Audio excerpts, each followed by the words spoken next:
கொடுத்துட்டேங்க ஐயா. Okay okay okay. இந்த மாதிரி முக்கியமான இதெல்லாம் நீங்க உடனே ரெக்கார்டிங் போட்டுருங்க. சரிங்க ஐயா. நன்றிங்க ஐயா. நன்றி. ஸோ அதனால எல்லாருமே கவனிச்சிருங்க. அதே மாதிரி 7 to 8 அந்த ஆராய்ச்சி பண்றவங்க, பேர் கொடுத்துருக்குறவங்க, ஆராய்ச்சி பண்ணிட்டு இருக்கிறவங்க, இல்லை புதுசா ஜாயின் பண்றவங்க எல்லாருமே வந்து கலந்துக்கிட்டீங்கன்னா நல்லா இருக்கும். ஏன்னா ஏதாவது முக்கியமான தகவல் சொன்னோம்னா அதை நோட் பண்ணி வச்சுக்கலாம். நீங்க லேட்டா வந்தீங்கன்னா நீங்க அது உங்களுக்கு மறுபடியும் இன்னொரு தடவை சொல்ற மாதிரி இருக்கும். அதனால கொஞ்சம் 7 to 8 வந்தீங்கன்னா நல்லா இருக்கும். அதே போல அந்த ஃபார்ம்ல அறிவியல் அரங்கம் குரூப்புக்கு ஃபார்ம் வந்து ஃபில்அப் பண்ணிடுங்க. ஸோ இது வரைக்கும் வந்து ஃபார்ம் வந்து ஒரு 34 பேர் தான் பண்ணியிருக்காங்க. ஸோ அதனால் மற்றவங்க பண்ணாதவங்க பண்ணிவிடுங்க. அந்த டாக்குமெண்ட்டை இது அட்டாச் பண்ண முடியல, ஃபோட்டோ அட்டாச் பண்ண முடியல அப்படின்னு சொன்னதுனால அதை வந்து நான் அந்த ஃபோட்டோ அட்டாச்மெண்ட்டை வந்து ஆப்ஷனலாக வச்சுட்டேன். ஸோ அதனால் யார் வேணாலும் அதை ஃபில்அப் பண்ணலாம். ஸோ இது வரைக்கும் 34 பேர் தான் வந்து பண்ணியிருக்கீங்க. மொத்தம் 340 பேர் இருக்கோம். அதில் 34 பேர் தான் பண்ணியிருக்கீங்க. இப்போ நான் மறுபடியும் நீங்கள் சப்மிட் பண்ணலாங்க ஐயா. சரி. ஸோ இதில் வந்து அந்த லிங்க்கை கிளிக் பண்ணிங்கன்னா உங்களுக்கு உங்கள் ஜிமெயில் இருக்கணும். ஜிமெயிலில் லாகின் பண்ணி போனீங்கன்னா தான் அது உள்ளே போக முடியும். ஏன்னா அந்த ஜிமெயில் அக்கௌண்ட்டு நமக்கு வேணும் ரெக்கார்டுக்கு. ஸோ உங்கள் பேர், உங்கள் மன்றம், ஊர், உங்கள் contact number, then position in Vethathiriyam, அதுக்கப்புறம் பார்ட்டிசிபேஷன் என்ன, எதுக்கு பார்ட்டிசிபேட் பண்ண விரும்புகிறீங்க அப்படிங்கிறது தனித்தனியாக கொடுத்துருக்கேன்.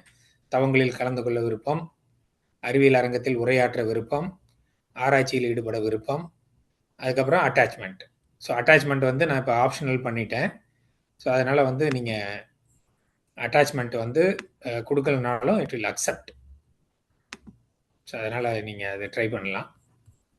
எல்லாருமே ஃபில்அப் பண்ணுங்கள். ஏன்னா நாளைக்கு வந்து WCSCலேருந்து ஒரு லிஸ்ட் கேட்டாங்க அப்படின்னு சொன்னால் நம்ம அந்த லிஸ்ட்டு கொடுக்கணும். இப்போ இதில் பார்த்தீங்கன்னா உங்களுக்கு நீங்கள் ஃபில்அப் பண்ண இங்கே அப்டேட் ஆகிட்டே இருக்கும். இந்த லிஸ்ட்டில் எல்லா டீட்டெயில்ஸும் இருக்கும். ஐயா ஃபோட்டோ கம்பல்சரியா பண்ணணுங்க ஐயா, அது முக்கியங்க ஐயா. யாரு என்ன ஃபோட்டோ இல்லை அதாங்க ஐயா, ஃபோட்டோ வந்து போட்டுட்டோம். போட முடியாமல் ஒரு சிலருக்கு பண்ண முடியும், அவங்க தனியாக நமக்கு அனுப்பி வச்சாங்கன்னா நம்ம ஆட் பண்ணிக்கலாம். இப்போ இதில் பார்த்தீங்கன்னா எல்லா ஃபோட்டோவும் அந்தந்த நேமுக்கு கீழே ஆட்டோமேட்டிக்காக அந்த ஃபோட்டோ அப்டேட் ஆகிடும். அப்படியே செல்ஃபி எடுத்து கூட அட்டாச் பண்ணிடலாங்க நேரடியாக. செல்ஃபி, ஆமாம் ஆமாம். இப்போ எல்லாரோட லைன் ஐட்டத்தும் வரும். அப்போ நாளைக்கு அவங்க லிஸ்ட் கேட்டாங்கன்னா எல்லா லிஸ்ட்டும் உடனே இமீடியட்டாக அவங்களுக்கு அனுப்ப முடியும். Okay right. ஸோ இப்போ வந்து கட்டுரையில் வேதாத்திரிய தத்துவம் மற்றும் அறிவியல் தொடர்பான ஆராய்ச்சி கட்டுரை. ஏன்னா நம்ம வந்து பண்ணுறது எல்லாமே வேதாத்திரியம் ரிலேவெண்ட்டாக தான் நம்ம பண்ணிகிட்டு இருக்கோம். ஸோ அதனால் வந்து அப்போ மதிப்பாய்வு கேள்விகள் எப்படி இருக்கும், நம்ம ரிவ்யூ பண்ணும்போது என்ன மாதிரி கேள்விகள் வரும், இந்த டாக்குமெண்ட்டையும் நான் உங்களுக்கு PDF ஃபார்மேட்டில் எல்லாருக்கும் அனுப்பி வைக்கிறேன். அதை வேணால் பிரிண்ட் அவுட் எடுத்து வச்சுக்கோங்க. இதில் என்ன விளக்கம்ங்கிறது சொல்லிடுறேன், அது ஞாபகம் வச்சுக்கோங்க, இல்லை நோட் பண்ணி வச்சுக்கலாம். ஸோ தலைப்பு சுருக்கத்தில் நீங்கள் பார்க்க வேண்டியது. ஸோ சுருக்கம்ங்கிறது மொத்தமாக அது எப்படி பண்ணணும்னு நம்ம ஏற்கனவே சொல்லியிருக்கோம், அதுக்கும் டாக்குமெண்ட் கொடுத்துருக்கோம். சுருக்கம்ங்கிறது உங்கள் மொத்த கட்டுரையினுடைய ஒரு சிறு குறிப்பு. அது எல்லாமே கவர். ஸ்க்ரீன் வரலீங்களா?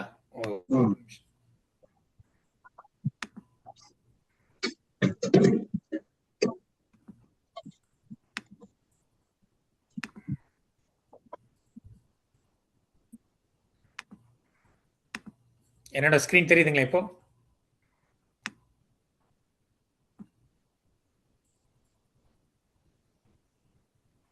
ஐயா தெரியுதுங்க ஐயா, வாழ்க வளமுடன். தெரியுதுங்க வாழ்க வளமுடன். நன்றி. ஸோ அதனால இப்போ வந்து ஒவ்வொரு ஆராய்ச்சி கட்டுரை எல்லாரும் வந்து நம்ம தலைப்பு, சுருக்கம், அறிமுகம், விஞ்ஞான விளக்கம் வரைக்கும் போயிட்டு இருக்கோம். ஸோ அதில் எப்படி கேள்வி கேட்கப்படும், என்ன மாதிரி வந்து அது ஒரு ஜேர்னலுக்கு ப்ரிப்பேர் பண்ணுறதுன்னா என்ன மாதிரி ஸ்டாண்டர்டில் வரணும் அப்படிங்கிறதுக்கு இது ஒரு கொஸ்டினர் ரெடி பண்ணியிருக்கேன். அது வந்து உங்களுக்கு PDFல நான் கொடுக்குறேன், பிரிண்ட் அவுட் எடுத்து கூட வச்சுக்கோங்க.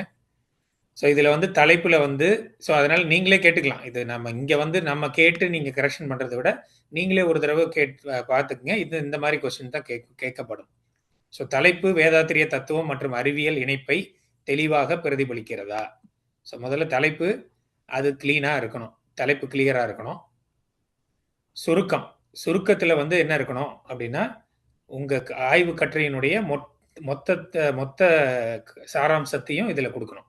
ஆய்வின் நோக்கம், தத்துவ அடிப்படை, அறிவியல் அணுகுமுறை, முக்கிய முடிவுகளை சரியாக சுருக்குகிறதா? ஸோ இதுதான் வந்து அந்த சுருக்கம் வந்து இது எல்லாத்தையும் கவர் பண்ணுதா அப்படின்னு பார்க்கணும். தென் அறிமுகம், உங்கள் ஆராய்ச்சி கட்டுரையில் அறிமுகம் போட்டிருக்கீங்க. அந்த அறிமுகத்தில் வேதாத்திரிய தத்துவத்தின் அடிப்படை கருத்துக்கள் தெளிவாக விளக்கப்பட்டுள்ளனவா? ஸோ இதே இந்த ஃபார்மேட்டில் தான் நம்ம போயிட்டு இருக்கோம். முதல்ல வேதாத்திரிய தத்துவத்தை கரெக்டாக கொடுத்துருங்க அப்படின்னு சொல்லியிருக்கோம். அப்போ நீங்கள் எடுத்த தலைப்புக்கு ஒட்டி உங்கள் தலைப்புக்கு சார்ந்த, ஏன்னா தலைப்பு வந்து அதுக்கு தான் தலைப்பு வந்து ரொம்ப முக்கியம். அந்த தலைப்பை ஒட்டிய வேதாத்திரிய தத்துவத்தை விளக்கமாக இந்த உங்கள் டாக்குமெண்ட்டில் கொடுக்கணும். அதில் எதுவும் மிஸ் பண்ணக்கூடாது. அந்த டாக்குமெண்ட் வந்து ஒரு புக்கோட ரெஃபரன்ஸோடு இருக்கணும். வேதாத்திரியம் புக்கு ரெஃபரன்ஸோடு எடுத்து அந்த ரெஃபரன்ஸோடு இங்கே போடுங்க. ஸோ இங்கே போடும்போது அந்த கருத்து இங்கே இருக்கும். இந்த கருத்துக்கான ரெஃபரன்ஸ் வந்து ரெஃபரன்ஸ் செக்ஷனில் போடணும். எத்தனாவது பக்கம், எந்த எடிஷன், அதுக்கு வந்து நம்ம ஏற்கனவே சொல்லியிருக்கோம் அது என்ன மெத்தடாலஜி யூஸ் பண்ணணும் அப்படின்னு. ஆத்தர், அவருடைய இது தலைப்பு, வருடம், அந்த ரிவிஷன் நம்பர், பேஜ் நம்பர், அந்த மாதிரி கொடுக்கணும். ஸோ அதை வந்து ஒவ்வொரு தடவை நீங்கள் ஒரு விஷயத்தை எடுத்து போடும்போதும் அதையும் உங்கள் டாக்குமெண்ட்டில் ரெஃபரன்ஸில் போட்டு வச்சுட்டிங்கன்னா ஈஸியாக இருக்கும். அதுக்கப்புறம் அறிவியலுடன் இணைக்கும் நோக்கம் தெளிவாக குறிப்பிடப்பட்டுள்ளதா? ஓகே, இப்போ இந்த தத்துவத்தை எந்த அறிவியல் விளக்கத்தை வச்சு நீங்கள் கம்பேர் பண்ணுறீங்க? ஸோ முதல்ல நமக்கு அடிப்படை வந்து வேதாத்திரிய தத்துவம், அங்கிருந்து தான் நம்ம அறிவியலை பார்க்குறோம். ஸோ அப்போ வேதாத்திரி தத்துவத்தை எடுத்து வச்சுட்டு, இப்போ காந்த தத்துவம் ஃபார் எக்ஸாம்பிள், காந்த தத்துவத்தை பற்றி உங்கள் டாக்குமெண்ட் இருக்குன்னா காந்த தத்துவத்தை சரியான விளக்கத்தை கொடுத்துடணும் வேதாத்திரிய தத்துவம். அதுக்கப்புறம் அறிவியலில் காந்தத்தை பற்றி எப்படி என்ன சொல்கிறாங்க அப்படிங்கிறது, அதை எப்படி கம்பேர் பண்ண போகிறீங்கிறதையும் விளக்கமாக சொல்லணும். ஸோ அறிவியலுடன் இணைக்கும் நோக்கம் தெளிவாக குறிப்பிடப்பட்டுள்ளதா? ஆய்வின் நோக்கங்கள் மற்றும் கருதுகோள் தெளிவாக உள்ளனவா? இது ரொம்ப முக்கியம். அதாவது அப்ஜெக்டிவ்ஸ் அப்படின்னா நோக்கம், இந்த ஆய்வு நம்ம ஏன் பண்ணுறோம், இந்த ஆய்வு எதுக்காக நம்ம பண்ணுறோம் அப்படிங்கிறது விளக்கம் இருக்கணும். அதுக்கப்புறம் கருதுகோள், அதுதான் வந்து ஹைபாத்தசிஸ், இதுதான் நம்மளுடைய மெயின் கரு, அதுதான் கருதுகோள் அப்படிங்கிறது. அது தெளிவாக நம்ம குறிப்பிடணும். அதாவது நம்ம என்ன பண்ண போகிறோம், இந்த வேதாத்திரிய தத்துவத்தையும் நான் எடுத்துக்கொண்ட தலைப்புக்கு ரிலேட்டடான அறிவியல் ஆராய்ச்சிகள் இல்லை அறிவியல் விளக்கங்களையும் கம்பேர் பண்ணி நான் ஒரு விஷயத்த சொல்ல போகிறேன், அதுதான் கருதுகோள். நான் ஒரு தியரி, ஒரு ஹைபோதசிஸ் கொடுக்குறேன் அப்படிங்கிறது அது விளக்கமாக இந்த இன்ட்ரோடக்ஷனில் அது கவர் பண்ணணும். ரைட். அடுத்தது இலக்கிய விமர்சனம் அப்படின்னா லிட்ரேச்சர் ரிவ்யூ. இது ரொம்ப ரொம்ப முக்கியம். ஏன் அப்படின்னா நீங்கள் என்னென்ன நூல்களை எடுத்துக்கிட்டீங்க கம்பேரிசனுக்கு. இப்போ வேதாத்திரி தத்துவம் மேலே கொடுத்துட்டீங்க, அது போக இப்போ ஒரு சித்தர்கள் பற்றிய விஷயங்கள் எடுக்கிறீங்க, இல்லை வேற ஏதோ ஒரு தத்துவ நூல்கள்ல இருந்து ஏதாவது தரவுகள் எடுத்தீங்கன்னா அதை பற்றிய விளக்கம் சரியா இருக்கணும். தத்துவ நூல்கள் மற்றும் அறிவியல் ஆய்வுகள் இரண்டும் பொருத்தமாக மேற்கோள்கள் காட்டப்பட்டுள்ளனவா? சும்மா எல்லாமே இருக்கிறதெல்லாம் அள்ளி போடுறது கிடையாது. உங்க தலைப்புக்கு பொருத்தமானதாக இருக்கா, அது கரெக்டான இடத்துல மேற்கோள் காட்டியிருக்கீங்களா? அப்போ ஒரு விளக்கம் சொல்லிட்டே வரும்போது, இப்ப இது நியூட்டனின் விதியில் இது கூறப்பட்டுள்ளது அப்படின்னு ஒன்று சொல்லிட்டு, அதுக்கப்புறம் இதை வேதாத்திரியம் எவ்வாறு கையாளுகிறது அப்படின்னு சொல்றீங்க இல்லையா, அதுதான் அந்த மேற்கோள். அப்ப சரியான இடத்துல பொருத்தமா அந்த மேற்கோள்கள் காட்டப்பட்டுள்ளனவா இது பார்ப்பாங்க. அதுக்கப்புறம் இப்ப தத்துவங்கள்ல நம்ம வேதாத்திரிய தத்துவங்கள்ல இருக்கக்கூடிய பேரறிவு, கான்சியஸ்னஸ், யோகம், மெடிடேஷன், காயகல்பம், அதில் இருக்கக்கூடிய என்ன நீங்கள் டாபிக்கு என்ன எடுத்துட்டீங்களோ அதுக்கு ரிலவெண்ட்டா அதுக்கும் அறிவியலுக்கும் தொடர்பு எப்படி ஆய்வுகள் ஏதாவது சேர்க்கப்பட்டுள்ளனவான்னா, இது இந்த போர்ஷனில் என்ன பண்ணுறீங்க அப்படின்னா, ஏற்கனவே இருக்கக்கூடிய அறிவியல் ஆய்வுகள் அதை மேற்கோள் காட்டணும், அதை சேர்த்துனீங்கன்னா உங்களுக்கு வெயிட்டேஜ் கூடும். அதுதான் வந்து சைட்டேஷன் சொல்கிறது. உங்கள் கட்டுரையை இன்னொருத்தங்க சைட்டேஷன் பண்ணுவாங்க, நீங்கள் வேற ஒரு ஆல்ரெடி இருக்கக்கூடிய ஆராய்ச்சியை நீங்கள் வந்து சைட்டேஷன் பண்ணுறீங்க, அதை மேற்கோள் காட்டுறீங்க. ஸோ அதனால் அது கரெக்டாக எடுத்துக்கணும். நிறைய போடணும்னு இல்லை, முக்கியமான ஆய்வு உங்கள் கருத்துக்கு உங்கள் தலைப்புக்கு ஒட்டிய ஆய்வுகளை, ரிலவெண்ட்டாக இருக்கிற ஆய்வுகள் மட்டும் எடுத்துட்டு அதை வந்து அங்கே மேற்கோள் காட்டணும். அதுக்கப்புறம் தத்துவம் அறிவியல் இணைப்பில் உள்ள குறைபாடுகள் அடையாளம் படுத்தப்பட்டுள்ளனவா? இது ரொம்ப முக்கியம். ஏன்னா, இதுதான் நம்ம நோக்கமே. இப்ப தத்துவத்துல ஒண்ணு சொல்லியிருக்கோம். அறிவியல்ல அத விட கொஞ்சம் கம்மியா இருக்கு. இல்ல அத விட வந்து ஒரு லேயர்ல அவங்க இப்ப ஃபார் எக்ஸாம்பிள் வந்து காந்த தத்துவம் எடுத்துட்டீங்கன்னா, நம்ம வந்து யூனிஃபைட் ஃபோர்ஸ். சுத்த வெளியிலிருந்து காந்தம் உருவானதிலிருந்து அதுக்கு அடுத்து இருக்கக்கூடிய நடைமுறைகள் எல்லாமே நம்ம கிளியரா வந்து டிஃபைன் பண்ணிருக்கு வேதாத்திரியத்துல. அறிவியல்ல ஒரு குறிப்பிட்ட எல்லை வரைக்கும் போயிருக்காங்க. அது எம்பிரிக்கல் டேட்டாவோட, எக்ஸ்பெரிமெண்டல் டேட்டாவோட அவங்க அது அந்த அளவுக்கு இருக்கிறாங்க. அப்ப அந்த கேப்ப நீங்க கரெக்ட்டா ஐடென்டிஃபை பண்ணணும். எது கேப்பு அப்படிங்கிறத ஐடென்டிஃபை பண்ணணும். ஸோ அது குறைபாடுகள்னு சொல்றத விட, அதில் இருக்கக்கூடிய வேறுபாடுகள்னு வச்சுக்கலாம். ஸோ அந்த வேறுபாடுகள் என்ன இருக்கு? அதை எப்படி உங்க கட்டுரை ஃபில் பண்ண போகுது? எப்படி இணைக்க போகுது? அப்படிங்கிறதையும் தெளிவா சொல்லணும். ஆய்வு முறை. எந்த மாதிரி ஆய்வு முறை எடுத்துக்கிறீங்க நீங்க? இப்ப இதுல வந்து தெளிவா நீங்க வந்து ஏதாவது மெடிடேஷன் கேம்பெயின் நடத்துறீங்களா? இல்ல வந்து ஒரு அ அ ஸ்டூடண்ட்ஸ் லெவல்ல வந்து ஒரு ஆய்வு நடத்துறீங்களா? டேட்டா கலெக்ட் பண்ண போறீங்களா? அப்படிங்கிற விளக்கம் சொல்லணும். இல்ல வெறும் தத்துவ விளக்கங்கள், ஒப்பீட்டு ஆய்வு அந்த மாரின்னா, அப்ப அதுக்கு ரிலவென்ட்டா இருக்கக்கூடிய இன்ஃபர்மேஷன் குடுங்க. தத்துவ விளக்கங்கள் தர்க்க ரீதியாகவும் ஒப்பீட்டு ஆய்வுகளுடன் ஆதரிக்கப்படுகிறதா? கம்பேரிட்டிவ் அனாலிசிஸ் இருக்கா? அப்படிங்கிறத சொல்லணும். அது மெயினா வந்து இந்த தத்துவ விளக்கங்கள் பிளஸ் அறிவியல் ஆராய்ச்சிகளையும் கம்பேர் பண்ணி நீங்க ஸ்டேட்மெண்ட் உங்க சொந்த கருத்துல, சொந்த நடையில நீங்க குடுக்கணும். அறிவியல் சோதனைகள் முறையாக வடிவமைக்கப்பட்டுள்ளன. ஏதாவது நம்ம எக்ஸ்பெரிமெண்டலா பண்ணணும் அப்படின்னா, அதுக்கு அது முறையாக இருக்கா? அதனுடைய மெத்தடாலஜி என்னங்கிறத விளக்கணும். ஸோ நம்ம மோஸ்ட் ஆஃப் நம்ம டீம்ல உள்ளவங்க எல்லாருமே வந்து தத்துவ ரீதியான ஒப்பீட்டு ஆய்வுகள் தான் நம்ம பண்றோம். Comparative study. அப்ப அதே வந்து அந்த மெத்தடாலஜில என்ன பண்ணணுமோ, அதுதான் அங்க வந்து நம்ம அங்க குடுக்கணும். ஸோ இத பத்தி கேள்விகள் வரும். அதுக்கப்புறம் முடிவுகள். முடிவுகள் அப்படின்னு வரும்போது, தெளிவான தரவுகள், ஆய்வுகளுடைய அந்த விளக்கம், அதனுடைய தர்க்க விளக்கங்கள் வழங்கப்பட்டுள்ளனவா? இதுதான் கேள்வி. அப்ப என்னன்னா, நீங்க மேல எல்லாத்தையும் சொல்லிட்டே வந்துட்டு, கீழ முடிவுகள்ல வந்து ஒரு விளக்கம் குடுக்குறீங்க. அந்த விளக்கம் வந்து 2யும் கம்பேர் பண்ணி நீங்க ஒரு ஸ்டேட்மெண்ட் குடுக்குறீங்க. அந்த ஸ்டேட்மெண்ட் கரெக்ட்டான ஸ்டேட்மெண்ட்டா இருக்கா? அந்த விளக்கம் வந்து தர்க்க ரீதியாகவும், இல்ல ஒரு தத்துவ ரீதியாகவும் சரியா இருக்கா? அறிவியல் ரீதியாவும் சரியா இருக்கா? அப்படிங்கிறத அவங்க பார்ப்பாங்க. அத கேள்வி கேட்பாங்க. இப்ப அறிவியல் விளைவுகள். ஃபார் எக்ஸாம்பிள் வந்து உடலில் மாற்றம் ஏற்பட்டது அனலைஸ் பண்ணியிருக்கோம். மனநிலையில மாற்றம் ஏற்பட்டது அனலைஸ் பண்ணியிருக்கோம். இல்ல ஏற்கனவே அனலைஸ் பண்ண அந்த டேட்டாவ நீங்க எடுத்துட்டு வந்திருக்கீங்கன்னா, அது சரியா கரெக்ட்டா பொருத்தி கொண்டு வரணும். வேதாத்திரிய தத்துவ கருத்துக்களுடன் இணைக்கப்பட்டுள்ளனவா? ஃபார் எக்ஸாம்பிள் கார்ட்டிசால் குறையுது அப்படின்னு சொல்றீங்க. இல்ல தூக்க குறைபாடு வந்து நீங்குது அப்படின்னு சொல்றீங்கன்னா, அத எத வச்சு சொல்றீங்க? அப்ப வேதாத்திரிய கருத்துக்குள்ள அத எப்படி கனெக்ட் பண்றீங்க? அது அறிவியல் வந்து அது ஆராய்ச்சிகள் பண்ணும்போது என்னென்ன டேட்டா கிடைச்சதுங்கிறத ஒரு குறிப்பா வந்து நம்ம சொல்லணும். அது முடிவுகள்ல சொல்லணும். அதுக்கு வரைபடங்கள், அட்டவணைகள், மாதிரிகள் பயனுள்ளதாக பயன்படுத்திக்கிறோம். ஸோ இத வந்து எப்படின்னா ஒரு டேபிளா நம்ம குடுக்கலாம். கம்பேரிட்டிவ் டேபிளா. வேதாத்திரியம் என்ன கூறுகிறது? அறிவியல் என்ன எது வரைக்கும் கண்டுபிடிச்சிருக்காங்க? அதனோட எவிடன்ஸ் என்ன?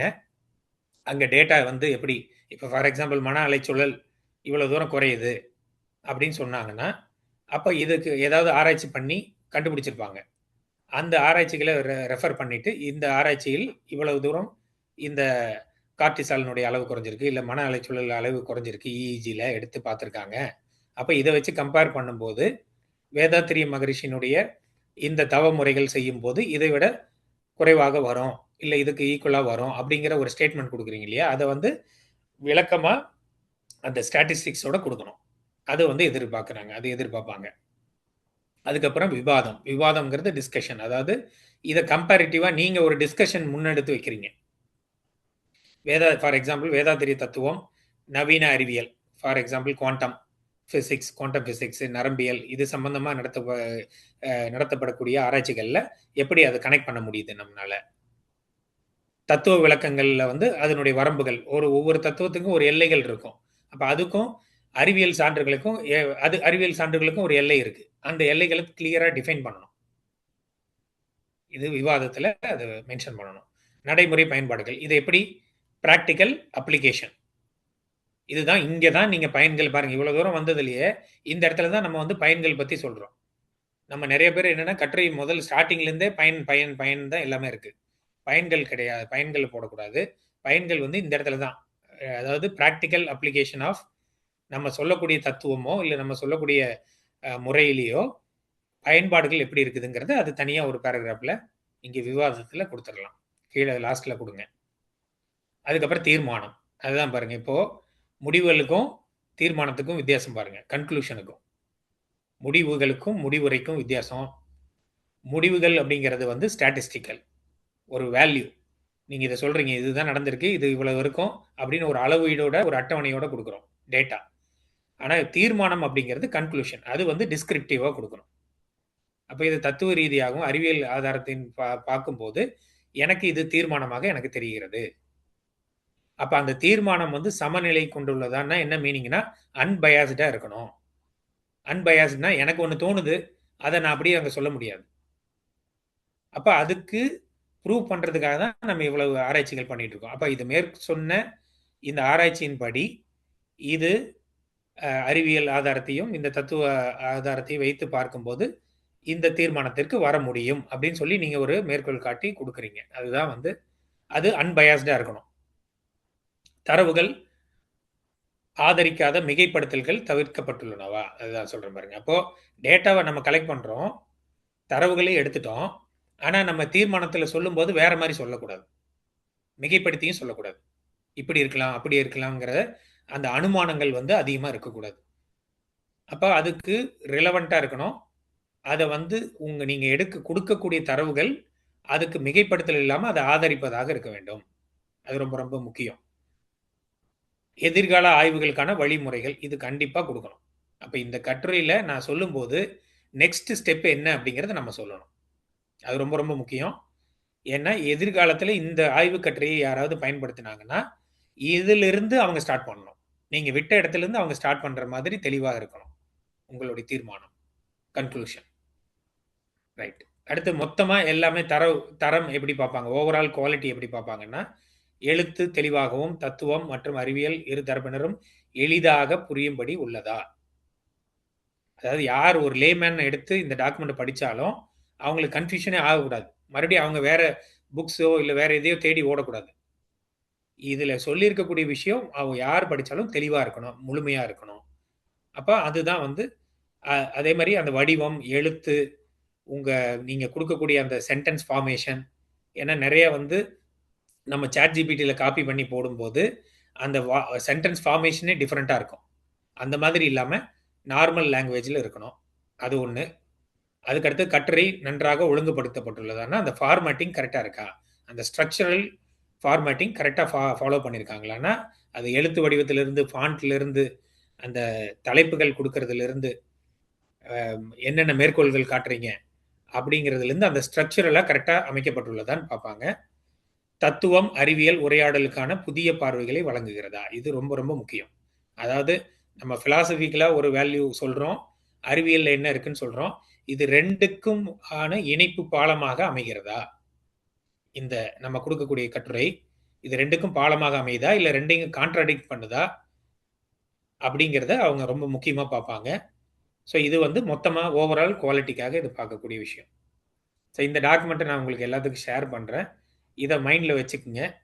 இத மேற்கோளா வச்சுக்கிட்டு, இத ஒரு ரெஃபரன்ஸா வச்சுட்டு, உங்களுடைய டாக்குமெண்ட்ட நீங்க ரிவ்யூ பண்ணுங்க. அதுக்கப்புறம் நம்ம ரிவ்யூ பண்ணும்போதும் இதே மெத்தடாலஜில தான் ரிவ்யூ பண்ண போறோம். அதனால எந்த ரிவ்யூ பண்ணாலும், அந்த review is not for the person, it is for the content. அந்த கன்டென்ட்டுக்குள்ள என்ன இருக்கோ, அதுக்கு தான் நம்ம ரிவ்யூ பண்ண போறோம். இல்ல எனக்கு இது சொல்லிட்டாரு, எனக்கு அது சொல்லிட்டாரு அப்படிங்கிறத நீங்க எடுத்துக்கூடாது. எல்லாருக்கும் ஒரே தான் அன்பயாஸ்டு. அதுதான் வந்து கரெக்ட்டான பியர் ரிவ்யூன்னு சொல்றது. பியர்னா நம்ம பக்கத்துல இருக்கிறவங்க, நம்ம கூட இருக்கிறவங்கன்னு அர்த்தம். நம்ம டீம்னு அர்த்தம். ஸோ பியர் ரிவ்யூங்கிறது அதுதான். அதுக்கு அடுத்தது தான் வந்து வேற ஒரு டீமுக்கு போகும் ரிவ்யூ அப்படிங்கிறது. அந்த ரிவ்யூல வந்து பார்த்தீங்கன்னா, நெறைய டைப்ஸ் ஆஃப் ரிவ்யூஸ் இருக்கு. நான் அத பத்திலாம் வந்து ஒரு பிபிடி ஏற்கனவே நம்ம ஏப்ரல் மாசம் நான் ஒரு பிரசன்டேஷன் குடுத்திருந்தேன். புதுசா வந்தவங்களுக்காக அந்த WhatsAppல நான் போட்டிருக்கேன். நம்ம குரூப்ல அந்த டாக்குமெண்ட்ட கூட நீங்க ஒரு தடவ ரிவ்யூ பண்ணலாம். அதுல வந்து எப்படின்னா, பியர் ரிவ்யூ அப்படின்னா, இப்ப நம்ம இந்த டாக்குமெண்ட்ட நம்ம ஒரு தடவ ரிவ்யூ பண்ணி, நம்ம சைட்ல இருந்து நம்ம அனுப்புறோம். அனுப்பும்போது, அங்க வந்து ஒரு டீம் இருக்கும். அவங்க வந்து இதே தான் ஃபார்மேட்டிங் செக் பண்ணுவாங்க, கன்டென்ட் செக் பண்ணுவாங்க. அப்போ அது வந்து யாரோட பேரு என்னன்னு தெரியாம பிளைண்ட் ரிவ்யூ இருக்கும். அப்போ அந்த ரிவ்யூல ஏதாவது இருந்ததுன்னா ரிஜெக்ட் பண்ணி திரும்ப அனுப்புவாங்க. ஸோ ரிஜெக்ஷன் ரேட்ட வந்து நம்ம குறைக்கணும் அப்படின்னா, நம்மளே வந்து ஒரு ரிவ்யூவரா இருந்து நம்ம டாக்குமெண்ட்ட பார்க்கணும் ஃபர்ஸ்ட். அதுக்கான பேசிக் ஃபண்டமெண்டல் கொஸ்டின்ஸ் தான் நான் குடுத்துருக்கேன். நெறைய இதுல கொஸ்டின்ஸ் இருக்கு. ஃபண்டமெண்டலா பார்க்க வேண்டியது. இது பார்த்தாவே உங்களுக்கு வந்து ஒரு 60-70% உங்க டாக்குமெண்ட் கிளியரா வந்துரும். அதுக்கப்புறம் இன்னும் கொஞ்சம் வேல்யூ ஆட் பண்ணிக்கலாம். ஃபார் எக்ஸாம்பிள் வந்து நம்ம சங்கீதா அம்மாவோட டாக்குமெண்ட் பார்த்துடலாம். ஏன்னா அவங்க முதல்லயே வந்து டாக்குமெண்ட் கம்ப்ளீட் பண்ணியிருந்தாங்க. ஸோ அதனால அவங்க டாக்குமெண்ட் எடுத்துக்கலாம். ஒரு எக்ஸாம்பிளுக்கு இப்போ இவங்களுடைய தலைப்பு காந்த ஆற்றல் மற்றும் பேரறிவு, வேதாத்திரிய சிந்தனையின் வழியாக விஞ்ஞானம் மற்றும் காந்த தத்துவத்தை இணைத்தல் அப்படிங்கிறத அவங்க தலைப்பு. அப்ப அந்த தலைப்பு தெளிவா இருக்கு. அப்ப நம்ம கேட்ட கொஸ்டின் பார்த்தீங்கன்னா, தலைப்பு தெளிவா இருக்கான்னா, தெளிவா இருக்கு. ஒரு குறிப்பிட்ட ஸ்கோப்புக்குள்ள இருக்கான்னா, குறிப்பிட்ட ஸ்கோப்புக்குள்ள இருக்கு. என்ன காந்த ஆற்றல் மற்றும் பேரறிவு. அதுதான் மெயின் டாபிக். அதுல வேதாத்திரிய சிந்தனையின் வழியாக அப்போ நம்ம பார்வை வந்து லென்ஸ், வேதாத்திரியம் லென்ஸ் வச்சு விஞ்ஞானத்தில் இருக்கக்கூடிய காந்த தத்துவத்தை எப்படி பார்க்குறோம், அதை எப்படி நம்ம கம்பேர் பண்ணுறோம் அப்படிங்கிறது தான் இந்த தலைப்பு. ஸோ இது மாதிரி தான் ஒரு தலைப்பு வந்து நீங்கள் டிசைட் பண்ணும்போது அதை அந்த லிமிட்டாக கரெக்டாக வச்சுக்கிட்டிங்கன்னா உங்களுக்கு ஈஸியாக இருக்கும். அப்ஸ்ட்ராக்ட் வந்து அவங்க பின்னால் எழுதிக்கலாம். ஏன்னா அப்ஸ்ட்ராக்ட்டுங்கிறது இந்த முழுமையான கட்டுரையினுடைய சாராம்சத்தை கொடுக்கணும். அதனால் அது கடைசியாக கூட எழுதிக்கலாம். கீவேர்ட்ஸ் கொடுக்கணும். கீவேர்ட்ஸில் வந்து முக்கியமான வார்த்தைகள் பயன்படுத்தணும்.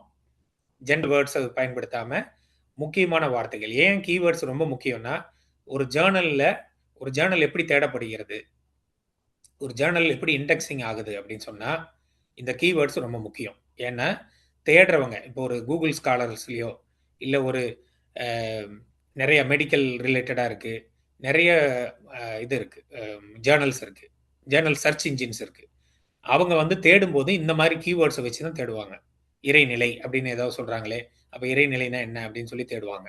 அதனால தான் அப்ஸ்ட்ராக்ட் வந்து நம்ம இங்கிலீஷில் கொடுக்குறோம். ஏன் காரணம் என்ன அப்படின்னா, அவங்க தேடும்போது இது கிடைக்கும். அதுக்கப்புறம் இந்த டாக்குமெண்ட் எடுத்துட்டு அவங்க அதை டிரான்ஸ்லேட் பண்ணி கூட பார்த்துக்கலாங்கிறது தான் அப்ஸ்ட்ராக்ட் வந்து மோஸ்ட்லி நம்ம ஆங்கிலத்தில் கொடுக்குறோம். ஸோ இந்த இறைநிலைன்னு தேடினாங்கன்னா இந்த இறைநிலையாக ரிலவெண்ட்டாக இருக்கக்கூடிய எல்லா பேப்பர்ஸையும் எடுத்துகிட்டு வந்து அது கொடுக்கும். அந்த பேப்பர்ஸை வந்து அவங்க ஓப்பன் பண்ணி பார்ப்பாங்க. பார்த்துட்டு அந்த பேப்பரை யாராவது ரெஃபர் பண்ணாங்கன்னா அது உங்களுக்கு வந்து பாயிண்ட்ஸ் இன்க்ரீஸ் ஆகிட்டே போகும். ரைட். இப்போ இன்ட்ரோடக்ஷனில் என்ன கொடுத்துருக்காங்க, நம்ம இப்போ எல்லாருக்குமே என்ன பண்ணியிருக்கோம்னா இன்ட்ரோடக்ஷன் ஓரளவுக்கு எல்லாத்தையும் வந்து நம்ம ஒரு தடவை ரிவ்யூ பண்ணியிருக்கோம். பட் வந்து இப்போ நான் சொன்ன இதிலிருந்து கேள்விகள்லேருந்து நீங்கள் பாருங்க இன்ட்ரோடக்ஷனில் எப்படி என்னென்ன இருக்கணும்.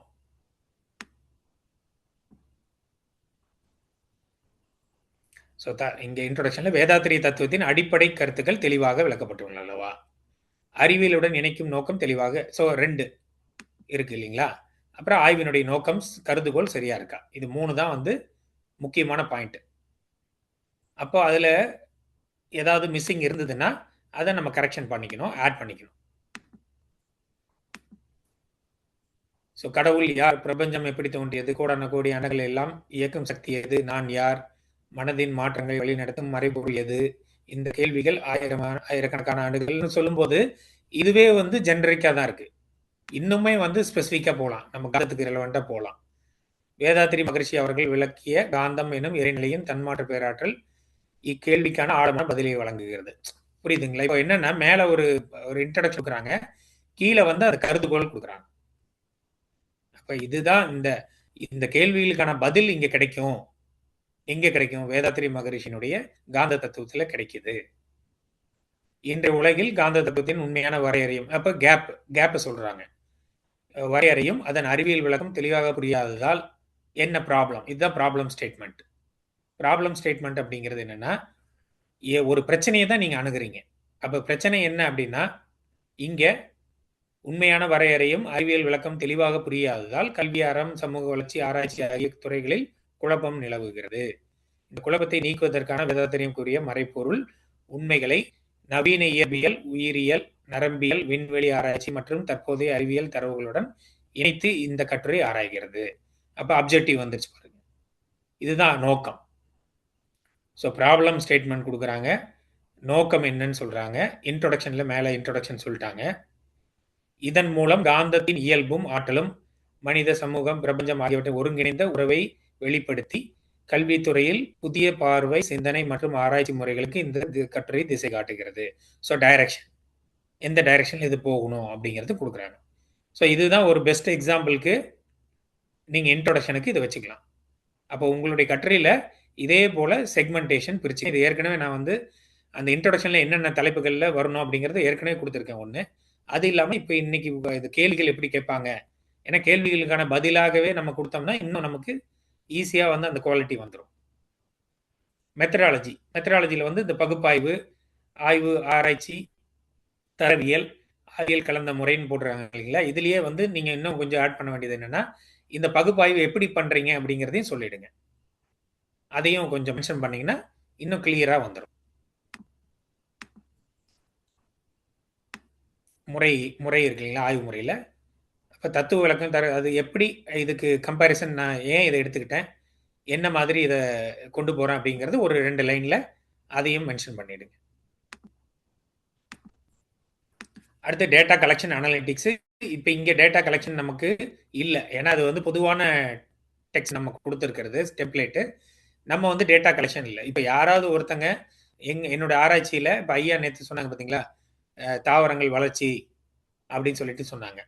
அப்போ அதுக்கு டேட்டா கலெக்ஷன் பண்ணணும்னா அப்போ அதை மென்ஷன் பண்ணலாம், எப்படி டேட்டா கலெக்ஷன் பண்ண போகிறோம், அதுக்கு என்ன மெத்தடாலஜி, என்ன சாம்பிளிங் ப்ரொசீஜர், அதெல்லாம் சொல்லணும். இல்லை அது தேவையில்லை, இந்த தலைப்பு நம்ம ரிமூவ் பண்ணிக்கலாம். அதுக்கு அடுத்தது இவங்க லிட்ரேச்சர் ரிவ்யூ. இதுதான் லிட்ரேச்சர் ரிவ்யூ. லிட்ரேச்சர் ரிவ்யூவில் ஒரு கவியை சொல்கிறாங்க, ஒரு கவி கொடுக்குறாங்க, அந்த கவிக்கான விளக்கம் கொடுக்குறாங்க. அந்த விளக்கமும் முடிஞ்ச அளவுக்கு சுருக்கமாகவும் அதுக்கு இதை தலைப்பை ஒட்டி மட்டும் இல்லாமல் இருக்கணும். எதுவுமே வந்து அவுட் சைட் போயிடக்கூடாது. நம்ம சொல்லக்கூடிய கருத்து இதுக்கு ரிலவெண்ட்டாக மட்டும்தான் இருக்கணும், அவுட் சைட் போகக்கூடாது. அது நம்ம ஒவ்வொரு ஸ்டெப்லையும் பார்க்கும்போது அது விளக்கம் பார்ப்போம். இப்போ காந்த விளக்கம் கொடுக்குறாங்க. இது வந்து வேதாத்ரி மகரிஷியினுடைய காந்த விளக்கமாக தான் இருக்கணும், நம்ம சொந்த கருத்து இருக்கக்கூடாது. அதுக்கப்புறம் கீழே சொந்த கருத்து கொடுக்கலாம். ஸோ அதனால் அது தெளிவாக, அந்த மேற்கோள்கள் தெளிவாக இருக்க வேண்டும். அதனால் அது எந்த புக்கிலிருந்து எடுத்தீங்க, காந்த தத்துவம் புக்கிலிருந்து எடுத்தீங்களா அப்படிங்கிறது, எந்த புக்கிலிருந்து எடுத்தீங்கிற ரெஃபரன்ஸில் போட்டுருங்க. அதில் இருக்கக்கூடிய எழுத்துக்கள் மாறாமல் போட்டுருங்க. அப்போ இது இங்கே மென்ஷன் பண்ணும்போது இது மகரிஷி, வேதாத்ரி மகரிஷியின் கூற்றுப்படி அப்படின்னு சொல்லிட்டு மேற்கோள் மாதிரி காட்டி போட்டிங்கன்னா அவங்களுக்கு தெளிவாக புரியும். ஓகே, இது வந்து அவருடைய ரெஃபரன்ஸை தான் கொடுக்குறாங்க அப்படின்னு தெரிஞ்சிடும். அதுக்கப்புறம் கீழே உங்கள் விளக்கம் கொடுக்கலாம். அடுத்து வான்காந்தம் சொல்கிறாங்க. வான்காந்தத்தை பற்றி எக்ஸ்பிளைன் பண்ணுறாங்க. பஞ்சபூதங்கள், பஞ்ச தன்மாத்திரை, இது எல்லாமே வந்து வேதாத்திரியம் கருத்துகள். அதனுடைய தோற்றம், ஜீவகாந்தம், மனம். ஸோ அதனுடைய அந்த காந்தத்தினுடைய மனம் வரைக்கும் வரக்கூடிய விஷயத்தை அங்கே வந்து மென்ஷன் பண்ணுறாங்க. இது மன அதிர்வுகள். இது கூட வந்து நம்ம சுருக்கிக்கலாம். இடம் நம்ம அந்த பக்கங்கள் குறைக்கிறதுக்காக போடலாம், இல்லைன்னா வச்சுக்கலாம், ஒன்றும் பிரச்சனை இல்லை. மனமும் அறிவும் எவ்வாறு செயல்படுகிறது, அதுக்கப்புறம் அறிவியல் கோட்பாடுகள். இப்போ அறிவியல் கோட்பாடுகள்னு வரும்போது அறிவியலில் எப்படி வேதாத்திரியத்தில் நம்ம அந்த புக் ரெஃபரன்ஸ் நம்ம கொடுத்தோமோ அதே போல் அறிவியல் கோட்பாடுகளுக்கும் ரெஃபரன்ஸ் கண்டிப்பாக வேண்டும். சரியான கரெக்டான புக்ஸு ரெஃபர் பண்ணுங்கள். வெப்சைட்டில் இருக்கிறது, சாட் ஜிபிடியில் தேடினது அது மாதிரி தேடக்கூடாது. அப்படி தேடினாலும் அதில் சோர்ஸஸ்ன்னு இருக்கும், அந்த சோர்ஸை கிளிக் பண்ணி அந்த சோர்ஸ் வெப்சைட்டு கரெக்டாக இருக்கா, அந்த சோர்ஸ் வெப்சைட்டில் டேட்டா வந்து கரெக்டாக கொடுத்துருக்காங்களா அப்படின்னு பாருங்கள். அந்த தேடுறது கூட நம்ம வழிமுறைகள் ஏற்கனவே சொல்லியிருக்கோம். .edu அப்படின்னு வரும் ஒரு வெப்சைட்டு, இல்லை .orgன்னு வரும். அது வந்து ஒரு யூனிவர்சிட்டி ரிலேட்டடாக இருக்கும், இல்லை ஒரு நாசா இருக்கும். அதாவது அங்கீகரிக்கப்பட்ட வெப்சைட்லேருந்து டேட்டா எடுங்க. சும்மா காமனாக இருக்கிற இது வெப்சைட்டில் எடுத்தீங்கன்னா அவங்களுடைய சொந்த கருத்துக்களை அதில் இன்சர்ட் பண்ணியிருப்பாங்க, நமக்கு அறியாமலே அது இன்சர்ட் பண்ணியிருப்பாங்க, நமக்கு தெரியாது. ஸோ அதனால அது தெளிவாக போட்டுக்கலாம். அறிவியல் கோட்பாடுகளில் ஸ்பெசிஃபிக்காக நமக்கு தலைப்புக்கு ஒட்டிய அறிவியல் கோட்பாடுகள் மட்டும் எடுத்தால் போதும். காந்த தத்துவத்தை பற்றி இல்லை கிராவிட்டி பற்றி அவங்க கொடுத்துருக்காங்க அப்படின்னா கிராவிட்டி அந்த மாதிரி எடுக்காங்க. இப்போ இவங்க பார்த்தீங்கன்னா இந்த 4 ஃபோர்ஸஸ் ஆஃப் நேச்சர் அதுதான் இவங்க எடுத்திருக்காங்க. அப்போ இந்த 4 ஃபோர்ஸஸ் ஆஃப் நேச்சர் வந்து அவங்க எப்படி மெஷர் பண்ணுறாங்க, அதனுடைய விளக்கங்கள் என்ன அப்படிங்கிறத நீங்கள் போடணும். போட்டுட்டு இதை போடுவதே ஒரு வலிமையான அணுக்கூறு சக்தி, ஸ்ட்ராங் நியூக்ளியர் ஃபோர்ஸ் அப்படின்னு சொல்றீங்க இல்லையா, இது கூட இந்த ஆர்டர் கூட கரெக்டாக போடுங்க. ஐ திங்க் இந்த order will be gravitational force, electromagnetic force, weak nuclear force and strong nuclear ஃபோர்ஸ்னு நினைக்கிறேன். அது அந்த சீக்வன்ஸை கூட கரெக்டாக பண்ணிக்கோங்க, பார்த்துக்குங்க. அதுக்கப்புறம் கிராவிடேஷனல் ஃபோர்ஸை பற்றி அதில் அறிவியல் என்ன கொடுத்துருக்காங்கன்னு போட்டுட்டு அதை ஒட்டியே வேதாத்திரியத்தில் எப்படி கிராவிடேஷனல் ஃபோர்ஸு டீல் பண்ணுறாங்கங்கிறத போடணும். அப்போ தான் படிக்கிறவங்களுக்கு அந்த கரெக்டான அந்த ஒப்புமை கம்பேரிசன் அவங்களுக்கு ஈஸியாக புரியும். அதனால் இந்த இடத்துலேயே போட்டுடணும். வலிமையான அணுக்கரு பற்றி விளக்கம் கொடுக்குறீங்க ஃப்ரம் சயின்ஸு, ஃப்ரம் வேதாத்திரியம். இதையே வேதாத்திரியம் இவ்வாறு கூறுகின்றது அப்படின்னு அந்த இடத்துலையே கொண்டு வாங்க. ஒவ்வொரு ஸ்டேட்மெண்ட்டுக்கும் நீங்கள் அங்கே கொடுத்துடலாம். ஓகேங்க. ரொம்ப போக தேவையில்லை.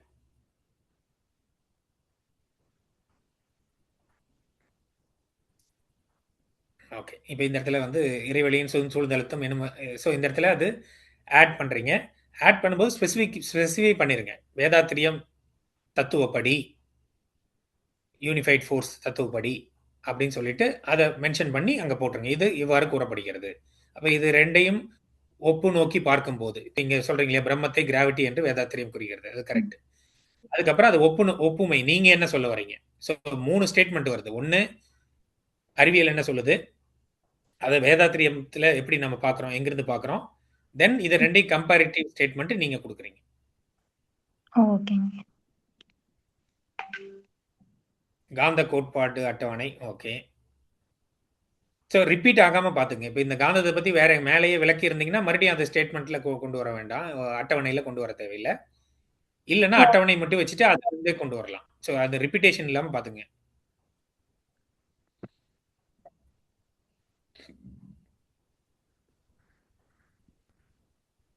ஓகே, காந்த வகைகள் அப்படின்னு சொல்லும்போது இது போன்ற கூறப்படுகிறது. இது எல்லாமே வந்து மெட்டீரியல் சார்ந்தது, அதாவது பொருட்கள் சார்ந்த காந்த புலங்களை பற்றி ஆராய்கிறது, விளக்குகிறது அப்படின்னு சொல்லிட்டு அதோட விட்டுறலாம். ஒரு உதாரணம்னு சொல்லிட்டு பேசிக்காக கொடுத்துடலாம். ரொம்ப அதுக்கு டீப்பாக போனோம்னா பக்கங்கள் அதிகமாயிடும். ஸோ அந்த அளவுக்கு போட்டுக்கலாம். இப்போதைக்கு இதை வச்சுக்கோங்க, நம்ம அதை கடைசியாக ஃபைனலைஸ் பண்ணும்போது ரெடி பண்ணிக்கலாம். ஸோ இது வந்து காந்த வகைகள் பற்றி எக்ஸ்பிளைன் பண்ணுறீங்க. Electro magnetism spectrum,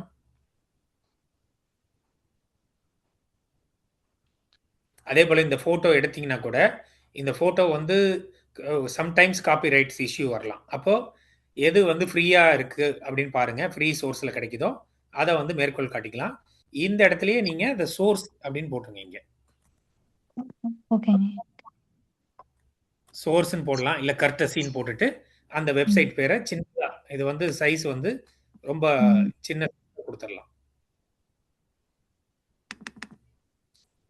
just for இதுக்காக, அவங்களுக்கு ஒரு ரெஃபரன்ஸ்க்காக அந்த மாதிரி போட்டுக்கலாம். ஈவன் டேபிள்ஸ் கூட நீங்கள் எடுத்தீங்கன்னா அதுக்கு ரெஃபரன்ஸ் கொடுக்கலாம். ஸோ இது மின்காந்த அலைகள் டீட்டெயில்ஸ் எல்லாம் கொடுக்குறீங்க. ஏன்னா ரொம்ப வந்து ஒரு பிசிக்ஸ் கிளாஸ் மாதிரி ஆயிடக்கூடாது, ரொம்ப நம்ம டீட்டெயிலாக போக தேவையில்லை. அதுக்கு அடுத்தது வந்து ஆராய்ச்சிகள். ஏன்னா அதுலேயும் பாருங்க மென்ஷன் பண்ணியிருக்கு, அதாவது இன்றைய இப்போ சமீபத்திய ஆராய்ச்சிகளில் விளக்கப்பட்டிருக்கிறா, பழைய ஆராய்ச்சிகள் எடுத்துட்டு 1960களில் கூறப்பட்டது, 80களில் கூறப்பட்டதுன்னெல்லாம் சொல்லக்கூடாது. லேட்டஸ்டா 2025ல ஒரு ஆராய்ச்சிகளில் இந்த புதிய காந்த அலைகளை பற்றிய விவரங்கள் கண்டுபிடித்துள்ளார்கள், இல்லை இந்த ஸ்பெக்ட்ரத்தினுடைய அளவு இன்னும் அதிகமாக இருக்குன்னு கண்டுபிடிச்சிருக்காங்க, இல்லை இந்த காந்த அலைகள், இப்போ நீங்கள் ஒரு இது சொல்லி போட்டிருந்தீங்க, இந்த காந்த அலைகள் வந்து ஒரு பிரபஞ்சத்தில் வந்து பெரிய அலைப்பாதையாக செல்கிறதுன்னு ஒரு ஆராய்ச்சி கண்டுபிடிச்சிருக்காங்க. அந்த மாதிரி விஷயங்கள் எடுத்துக்கலாம். ஜீவகாந்தம், ஜீவகாந்தம் ரொம்ப ஜாக்கிரதையா ஹேண்டில் பண்ணணும்.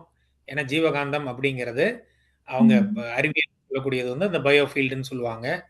ஆ, அது வந்து ஏதாவது அதை பற்றி ஆராய்ச்சிகள் நடந்திருக்கா? அதை நம்ம எப்படி கம்பேர் பண்றோம் அப்படிங்கிறது முக்கியம்.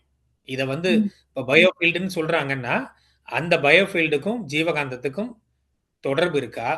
இல்ல அந்த அது வந்து அதை விட பெரியதா? ஜீவகாந்தம் தான் நுண்ணியதா இருக்கும். இந்த ஆமாங்க. பயோஃபீல்டுக்கு அதை விட கொஞ்சம் கொஞ்சம் அதிக அலைநீளமா இருக்கலாம்.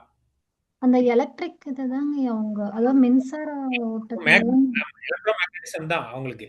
ஆனா சொல்றது. எலக்ட்ரோ மேக்னடிசம்ங்கிறது எங்க தோன்றுது அப்படின்னா, உங்களுக்கு வேதாத்திரிய தத்துவத்தின்படி அழுத்த காற்று அங்கேயே தோன்றியதா? அங்கேயே வந்துருதுங்களா? Electromagnetism. ஆமாங்க. மேக்னடிசம் வருது. தென் அது அழுத்தப்படும்போது அங்க எலக்ட்ரோ மேக்னடிசம் உருவாயிடுது. தென் அதுக்கு அடுத்தது தான் ரசாயனம், கெமிக்கல் ப்ராசஸ். அப்ப அதை விட இல்லைங்களா? அப்போ ஒரு வார்த்தை மென்ஷன் பண்ணோம் இல்லைங்கய்யா ஜீவகாந்தம் இல்ல சொல்லும்போது. அது என்னன்னா இதுல முக்கியமா நம்ம பார்க்க வேண்டியது இந்த பயோ மேக்னடிசத்தை நீங்க எதற்கு கூட ஒப்பிடுறீங்க அப்படிங்கிறது ரொம்ப முக்கியம். அந்த ஒப்பிடும்போது ஜாக்கிரதையா நம்ம சொல்லணும். இது வந்து இதை விட நுண்ணியதாக இருக்கலாம். இல்ல இது இது இதனுடைய வெளிப்பாடாக இருக்கலாம். இல்ல இதனுடைய அடுத்த ஒரு தன்மாற்றமாக இருக்கலாம் அப்படின்னு ஒரு ஒரு கருதுகோள் தான் நீங்க சொல்ல முடியும். ஹைபோதசிஸ் தான் சொல்ல முடியும். கன்ஃபார்மா நம்ம ப்ரூவ் பண்ணணும்னா நீங்க டெஸ்ட் பண்ணி காட்டணும். ஓ சரிங்க. நீங்க எம்பிரிக்கல் டேட்டா குடுக்கணும். மேத்தமேட்டிக்கல் கால்குலேஷன் குடுக்கணும். எக்ஸ்பெரிமெண்டல் டேட்டா குடுக்கணும். அது நம்மளால பண்ண முடியாது. அப்போ கருவிய வச்சு நம்ம ஆராய்ச்சி பண்ணி எடுத்து குடுக்கணும். அப்ப அது அது நம்ம பண்ணல. அப்ப என்ன சொல்லணும்னா, நம்ம ஒரு ஹைபோதசிஸ தான் குடுக்குறோம். இத தான் நாம கம்பேர் பண்றோம். எதன் மூலமா நீங்க இத கம்பேர் பண்றீங்க? அப்படிங்கிறது அத மெயின்டெயின் பண்ணுங்க கரெக்ட்டா. ஓகே. அதுக்கு நீங்க எக்ஸாம்பிள்ஸ் குடுக்கலாம். இப்ப நீங்க சொல்ற மாரி இதய மின்னியல் சிக்னல், நரம்பியல்ல வந்து மின்னியல் சிக்னல் வருது. நம்ம உடம்புல இருக்கக்கூடிய நியூரான் ட்ரிகரிங்கே வந்து பார்த்தீங்கன்னா, ஒரு electro magnetic wave, electrical signal, electrical pulse உருவாகுது அப்படின்னு சொல்றாங்க. அப்ப அதெல்லாம் வந்து நம்ம மென்ஷன் பண்ணிக்கலாம். ஓகே. ஜீவகாந்தம் உடலில் உருவாகும் விதம். ஓகே. ஜீவகாந்தம் உடலில் உருவாகும் விதம் வந்து வேதாத்திரியம் சொல்றீங்க. இல்ல சயின்ஸ் சொல்றீங்களா? சயின்ஸ்ங்க. சயின்ஸ்ல அவங்க சொல்றாங்க. சயின்ஸ்ல வந்து ஜீவகாந்தம் உருவாகும் விதம் சொல்லல. எலக்ட்ரோ மேக்னெட்டிக் பல்சஸ் உருவாகுறது சொல்றாங்க. ஆமாங்க. இல்ல bio chemical, bio electricity, bio electric அதுதான் சொல்றாங்க. அப்ப அதையே மென்ஷன் பண்ணிருங்க. ஜீவகாந்தம் போடாம அவங்க என்ன சொல்றாங்களோ அதையே. ஏன்னா இதுவே வந்து ஒரு உங்களுடைய கருத்தை திணிக்கிற மாரி ஆயிடுது இல்லையா? அப்போ அது ஜீவகாந்தம்னு சொல்லாம, அதை அவங்க சொல்ற இதுலயே வந்து பயோ எலக்ட்ரிசிட்டி உருவாகும் விதம்னு சொல்லிட்டு, தென் நீங்க கம்பேரிட்டிவ் ஸ்டேட்மெண்ட் குடுக்கும்போது ஜீவகாந்தம் எப்படி செயல்படும் உடலில் உருவாகும் விதம்னு அது வேதாத்திரிய கருத்து சொல்லுங்க. ஓகேங்க. இதயம், மூளை அலைகள்ல வந்து அது எப்படி இருக்கு? இதுல என்னன்னா என்னுடைய கருத்து என்னன்னா, இந்த மின்சார அலைகள் சொல்லும்போது அதனுடைய வோல்டேஜ் சொல்லுங்க. ஏன்னா ஒண்ணொண்ணுக்கும் வந்து வோல்டேஜ் டிஃபரன்ஸ் இருக்கு. இந்த பல்சஸ்ல வந்து ஒண்ணொன்லயும் ஒரு நியூரான்ல இருந்து ட்ரிகர் ஆகக்கூடிய பல்சஸ் வந்து எலக்ட்ரிக்கல் பல்சஸ் டிஃபரெண்டா இருக்கு. ஒரு நார்மல் நரம்பு மண்டலத்துல வரக்கூடியது டிஃபரெண்டா இருக்கு. அதுக்கப்புறம் ஒரு செல்லுக்கும் இன்னொரு செல்லுக்கும் இடைப்பட்ட கம்யூனிகேஷன்ல டிஃபரெண்டா இருக்கு. சோ அத வந்து நம்ம மென்ஷன். ஓகே. அது ஏன் காரணம் என்னன்னா, நீங்க அதுல மென்ஷன் பண்ணிருக்கீங்க இல்லையா? அயன்கள் இயக்கத்தால் மின்னழுத்தம். அந்த அயான்ஸ்ன்னா அது மூலக்கூறுகளினுடைய மூலக்கூறுகளில் இருக்கக்கூடிய எலக்ட்ரான்களினுடைய எக்ஸைட்மென்ட் தான் அந்த மின் அழுத்தம். ஒண்ணுமே கிடையாது. அங்க நீங்க மறுபடியும் திரும்ப அங்க போயிரலாம் இறைத்துகளுக்கு. அந்த அந்த எலக்ட்ரான்ல இருந்து அந்த துகள்கள்ல இருந்து வெளியேறக்கூடிய காந்த அலை தான். அது எப்ப நடக்கும்? அழுத்தினா தான் நடக்கும். அது சேர்றதுக்கு ட்ரை பண்ணா தான் அது அந்த எக்ஸைட்மென்ட் நடக்குது. அப்போ அது ஒவ்வொரு பொட்டாசியம், கால்சியம் அந்த மாதிரி ஒவ்வொரு அணுக்கள்லயும், ஒவ்வொரு அயன்களும் மூலக்கூறுகள்ல இருந்தும் அது அழுத்தப்படும்போது, அதுல வந்து ஒரு மாற்றம் ஏற்படும்போது, அதிலிருந்து வெளியேறக்கூடிய பல்சஸ் டிஃபரெண்டா இருக்கு. ஓகே. அத நீங்க குடுத்தீங்கன்னா இன்னும் நல்லா இருக்கும். அப்ப உடல் செல்கள்ல என்ன மாரி பல்சஸ் வெளிவருது? என்னென்ன மெட்டீரியல் அந்த இடத்துல மெட்டல்ஸ் இல்ல மூலக்கூறுகள் எப்படி இயங்குது? அப்படின்னு குடுத்தீங்கன்னா, இன்னும் கொஞ்சம் இந்த நம்ம ஏன்னா நம்ம பேசுறது வந்து ஒன்லி காந்தத்தை பத்தி தான் பேசுறோம். ம். அதனால அதை மட்டும் பார்த்துக்கலாம். ஈவன் கெமிக்கல் காம்போசிஷன்லயும் அங்கிருந்தும் வேவ் உருவாகுது. அதுவும் மேக்னெட்டிக் வேவ்ஸ் தான். ஓகேங்க. ஆமாங்க. இதய அப்புறம் மூளை அலைகள். டிஎன்ஏல கூட அதுல இருந்து ஒரு அலை வருதுன்னு சொல்றாங்க. அது டிஎன்ஏல இருந்து வர்றது, ஆர்என்ஏல இருந்து வர்றது, ஈவன் வந்து ம். முதல்ல உருவாக்கப்பட்ட அது சுற்றோட்டம் அமைத்து கொண்டது இல்லைங்களா, அந்த புரோட்டீன் கிரியேட் ஆகுது. ம். அந்த புரோட்டீன் கிரியேட் ஆகும்போது அந்த சுற்றோட்டத்தை எப்படி அமைச்சது, அதுக்கு என்ன சிக்னல், அதுக்கு ம். அந்த அந்த சுற்றோட்டம் ஒரு ஒரு இது கிரியேட் பண்ணுது.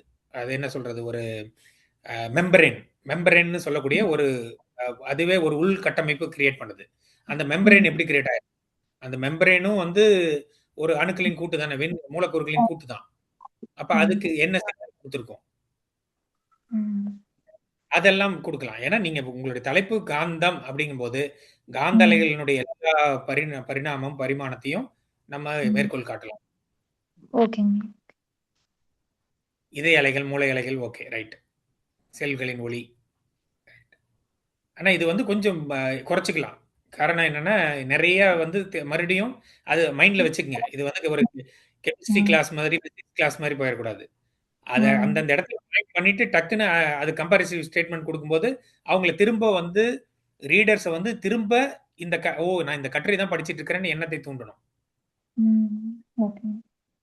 இல்லன்னா நான் படிக்கும்போதே வந்து நான் கெமிஸ்ட்ரிக்கு போயிடுவேன், பிசிக்ஸ்க்கு போயிடுவேன். என்னுடைய மன அலைச்சூழல் வேற பக்கம் கொண்டு போயிடும்.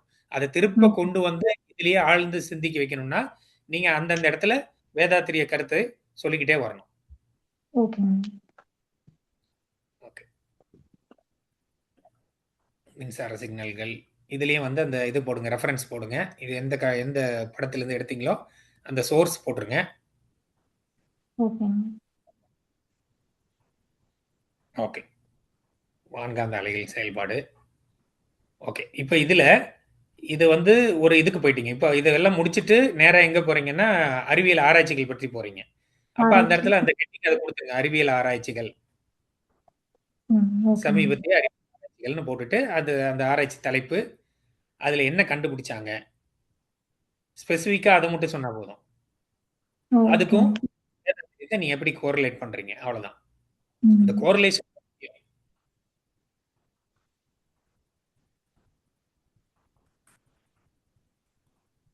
Plasma generator. ஓகே. இப்ப இது இது இத சொல்வதன் மூலமாக ஒரு விஷயம் சொல்றீங்க. என்னன்னா, இப்போ ம். லேட்டஸ்ட்டா வந்து அந்த காந்த அலைகளினுடைய பயன்பாடு இப்படி இருக்கு. இந்த காந்த அலைகள் எப்படி அவங்க இந்த காந்த அலைகளினுடைய திண்மைய வந்து எப்படி அவங்க உருவாக்குனாங்க? ம். அது பயன்பாடு எப்படி வந்தது? அப்ப இதுக்கும் வேதாத்திரிய காந்த தத்துவத்துக்கும் என்ன ரிலவன்ஸ் இருக்கு? அப்படிங்கிறத சொல்லணும். ஓகேங்க. தாவரங்களின் காந்த அலைகள், விலங்குகளில் காந்த அலைகள். இதுல என்னன்னா, நீங்க ஏற்கனவே அங்க மேல உயிர்ல மத்த விஷயங்கள்ல சொல்லிட்டு வந்துட்டீங்க. அதனால இங்க ம். வந்து காந்த ம். அலைகள் வெளிப்பாட்டினுடைய ஆராய்ச்சிகள் பண்ணியிருக்காங்க. ம். அப்ப அத மென்ஷன் பண்ணி, இதுக்கு கூட நீங்க டேட்டா குடுக்க முடிஞ்சா தேடி எடுங்க. அதாவது என்ன மாதிரியான வேவ்ஸ் வந்தது? அதனுடைய வேவ் லென்த் என்ன? அதனுடைய ம். வோல்டேஜ் ஏதாவது இருக்கா? அதனுடைய எலக்ட்ரிக் பல்சஸ் பத்தி ஏதாவது இருக்கா? அப்படிங்கிறது கூட மேற்கோள் காட்டி ம். சொன்னீங்கன்னா, இன்னும் நல்ல சிறப்பா இருக்கும். ஓகேங்க.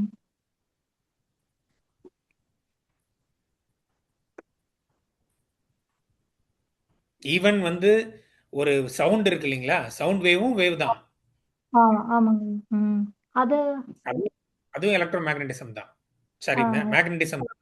அதனுடைய ஒரு பண்பு தான். ம். ஓகே.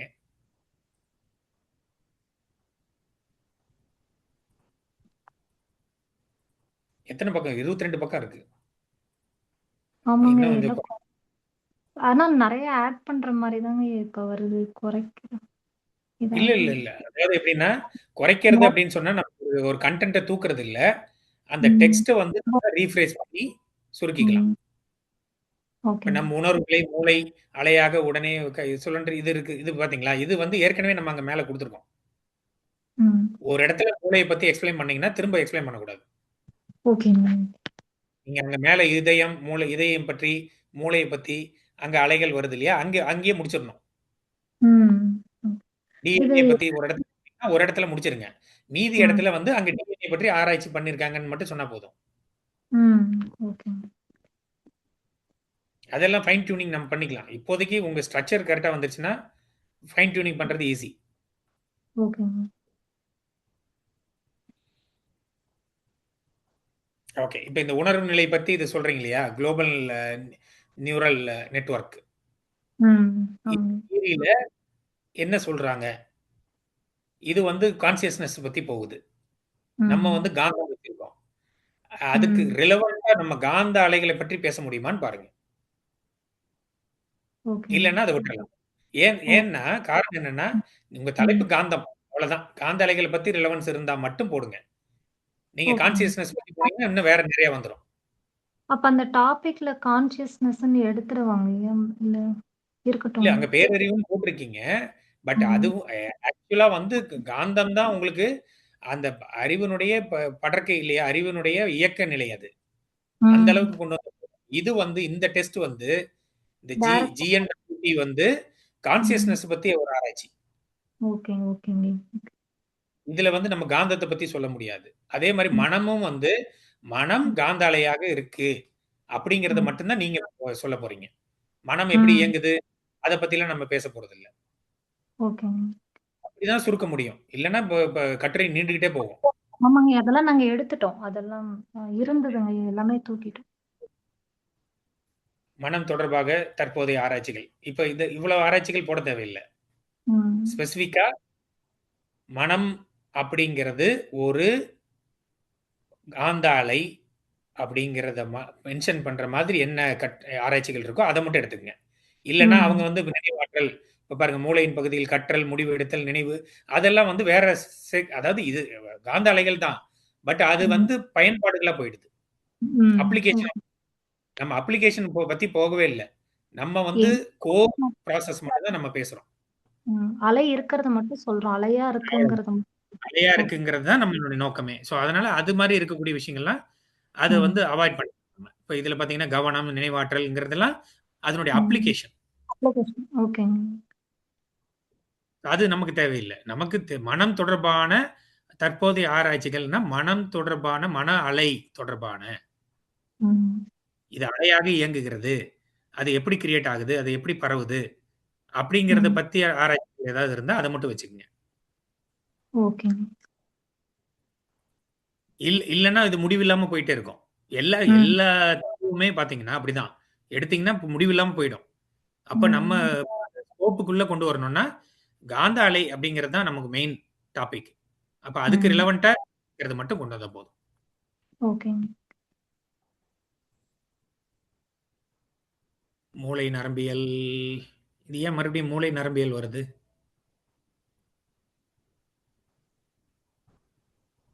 இது பாருங்க. இது மேல வரணும். மேல ஓகே. வரணும். பாருங்க. பார்த்துட்டு அது குறைச்சுக்கங்க. வான்காந்த அலைகள் பயன்பாடு.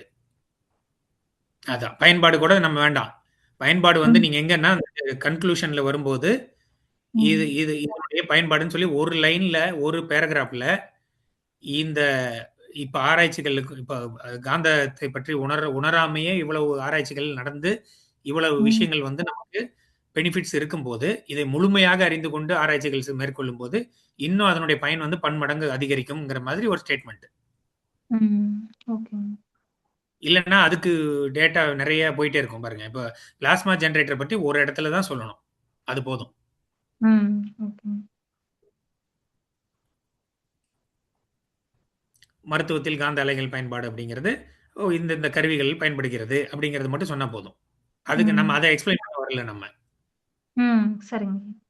அதனால அதெல்லாம் வந்து புல்லட் பாயிண்ட்ஸா குறைச்சிடலாம். ம். எதிர்கால மேம்பாடுகள்ல வந்து அவங்க என்ன பண்ண போறாங்கன்னு சொல்றத விட, நீங்க ம். எதிர்காலத்துக்கு இப்ப இந்த உங்க கட்டுரை மூலமாக அறிவியல் உலகத்துக்கு என்ன சொல்றீங்க? தத்துவார்த்தமா இருக்கிறவங்களுக்கு என்ன சொல்றீங்க? ஸ்டூடண்ட்ஸ்க்கு என்ன சொல்றீங்கங்கிறது ஒரு ஸ்டேட்மெண்ட்ல குடுத்துருங்க அவ்வளவுதான். ம். ஓகேங்க. அதனால அது நன்மைகள் அதெல்லாம் வந்து நம்ம குறைச்சுக்கலாம்.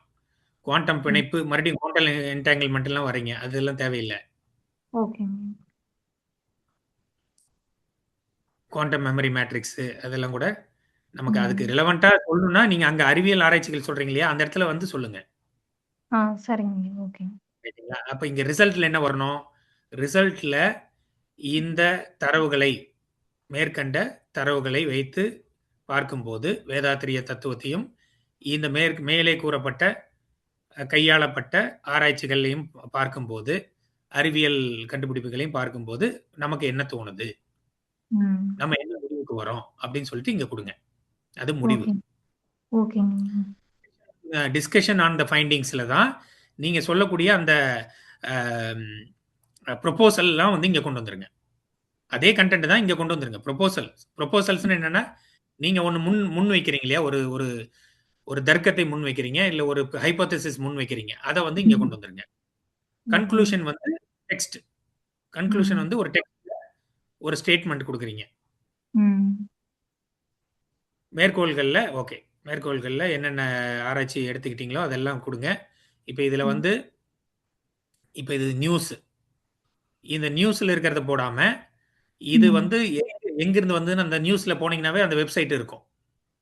அந்த வெப்சைட்ல இருக்கிறது எடுத்துக்கங்க. ஏன்னா நியூஸ் அப்படிங்கிறது ஓகே, இது EDU தான் இருக்கு, கொலம்பியா EDU தான். ஓகே, அது ஜஸ்ட் பாத்துக்கங்க. அது எஜுகேஷனல் வெப்சைட்னா ஓகே. ஜேர்னல்ஸ் எடுத்திருக்கீங்க, science, NASA, okay, research, okay, ஓகேங்கம்மா. ஸோ இதுதான் இப்போ இது ஏன் வந்து நான் உங்களுக்கு ஃபுல்லா கம்ப்ளீட் பண்ணதுனால எல்லாருக்கும் ஒரு ஐடியா கிடைக்குங்கிறதுக்காக தான் உங்களுக்கு டாக்குமெண்ட் எடுத்துக்கிட்டேன். நன்றிங்க. நானும் கேட்கணும்னு நினைச்சேங்க ஐயா. நல்ல ஒரு கிளியர் எக்ஸ்பிளனேஷன் கிடைச்சதுங்க ஐயா. அதுக்கப்புறம் ஏதாவது டவுட் இருந்தா நான் இல்லை, இப்போ சொன்னதை வச்சுட்டு அந்த ஆராய்ச்சி கேள்விகள் அது இது ஷேர் பண்ணுறேன், அந்த கேள்விகளையும் வச்சுட்டு அதை கோரிலேட் பண்ணி அதை அளவுகளை குறைச்சி, அதாவது நமக்கு தகவல் நம்ம கொடுக்க வேண்டிய தகவல் என்ன அப்படிங்கறத மைண்ட்ல வச்சுட்டீங்கன்னா அப்ப நீங்க படிக்கும்போது தெரியும், ஓகே இது எக்ஸ்ட்ரா இருக்கு வேண்டாம், இது ரிலவெண்டா இருக்கு வச்சுக்கலாம் அப்படிங்கிறது உங்களுக்கே ஒரு ஐடியா தோணும். தென் நெக்ஸ்ட் வந்து நம்ம ரிவ்யூ பண்ணும்போது அடுத்த மறுபடியும் இப்ப இதுல வந்து நான் குயிக்கா ஒரு ரிவ்யூ பண்ணேன், எல்லாருக்கும் ஒரு ஐடியா கிடைக்குங்கிறதுக்காக. இனி அடுத்தது ஒவ்வொரு செக்மெண்ட்லயும் கேள்விகள் கேட்கப்படும்.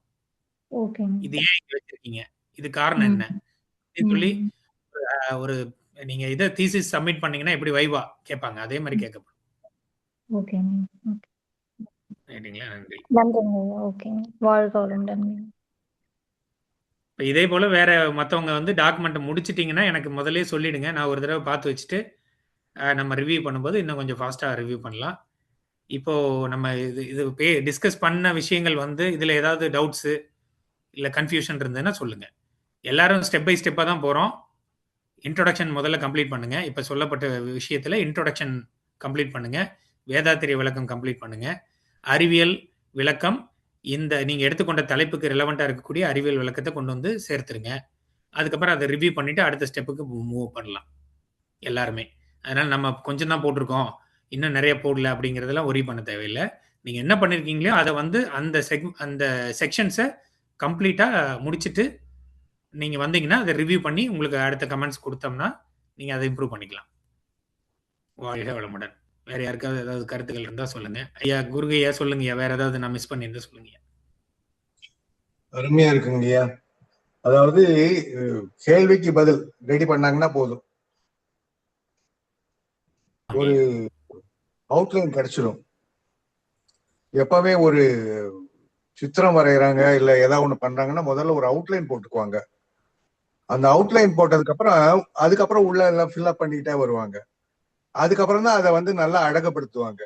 அதே மாதிரிதான் வந்து இப்போ வந்து ஒரு ஸ்கெலிட்டன் சொல்லுவாங்க பாருங்க, அந்த கட்டமைப்பு, அந்த ஸ்கெலிட்டன் வந்து நல்ல பிரமாதமா ரெடி பண்ணி கொடுத்துருக்கீங்க.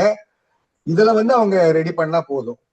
அதுக்கப்புறம் வந்து நம்ம உள்ள இன்னும் என்னெல்லாம் சேர்க்கணும், எப்படி திருத்தணும், எத்தி மாத்தணும், இன்னும் எப்படி அழகுபடுத்தணும், எப்படி சீர்படுத்தணும், ஒழுங்குபடுத்தணுங்கிறதெல்லாம் சொல்லிக்கலாம். சரி, சரியா இருக்கு. அதாவது ஒரு இதுக்கெல்லாம் பதில் சொன்னா போதும் அப்படின்னு நம்ம கட்டுரை ரெடி ஆயிடும் அப்படின்னு நினைச்சுக்கலாம். ஆமாங்கய்யா, அதாவது மினிமம் ரிக்வயர்மெண்ட். இன்னொன்னு, இந்த கேள்விக்கு பதில் நம்ம தேடலாம் இல்லையா? ஆமாங்கய்யா, ஆமா.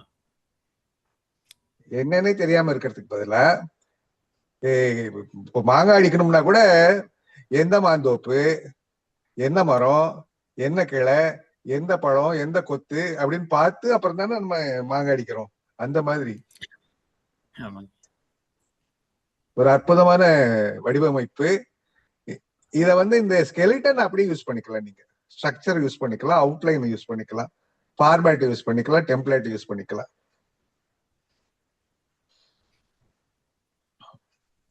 இதுக்குள்ள நம்ம கொண்டாந்து வச்சுட்டோம்னு வச்சுக்கோங்க, அதுக்கப்புறம் நம்ம என்ன வேணாலும் பண்ணிக்கலாம். நிறைய கேள்விகள் திருத்துறதுக்கு ஈஸியா இருக்கும் நமக்கும். அத வேற இல்லைன்னா நிறைய இன்ஃபர்மேஷன் நிறைய அள்ளி போட்டுட்டு அதை எடிட் பண்றதை விட கேள்விகளுக்கு தகுந்த மினிமம் ரெக்யர்மெண்ட்டை கொண்டு வந்துட்டு அதை இம்ப்ரூவ் பண்றதுக்கு ஈஸியா இருக்கும். புக் ஃபுல்லா படிச்சாலும் எக்ஸாம்ல எல்லாத்தையும் கேட்க மாட்டாங்க. கேட்கிற கேள்விக்கு எனக்கு எல்லாம் தெரியும் சொல்ல முடியாது. அந்த கேள்விக்கு பதில் இருந்தா மார்க் கிடைக்கும், அவ்வளவுதான். அப்ப எல்லாருமே சென்டா வாங்கிடலாம். அதுலயும் 1 மார்க், 2 மார்க், 5 மார்க், 8 மார்க்னு வருது இல்லையா? அந்த மாதிரி பிரிச்சு பிரிச்சு பிரிச்சு கொடுத்துட்டீங்க.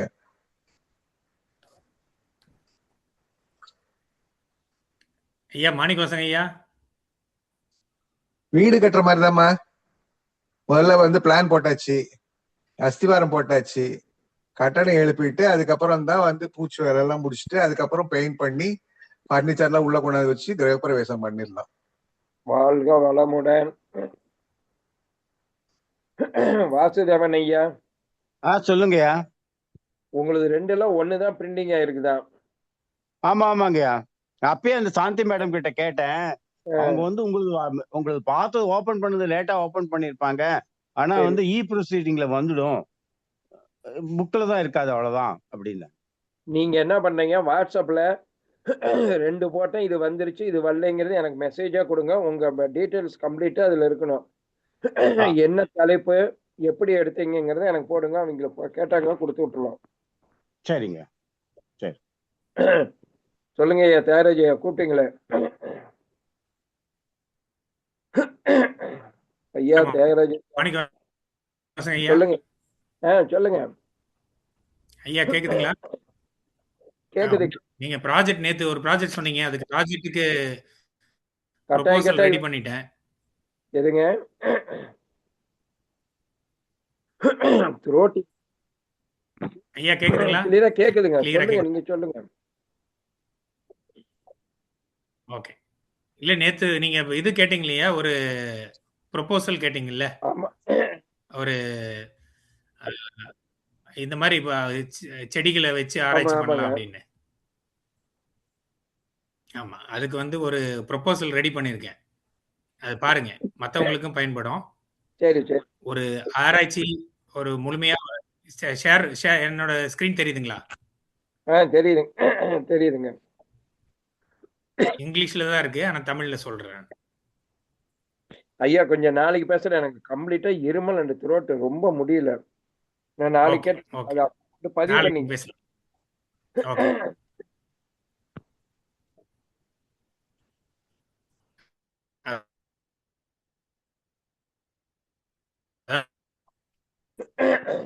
மத்த ஏதாவது கேள்வி இருந்தா கேளுங்க.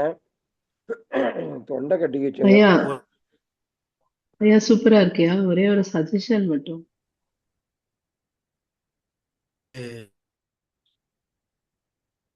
ஹலோ, சொல்லுங்கம்மா. கேக்குதுமா?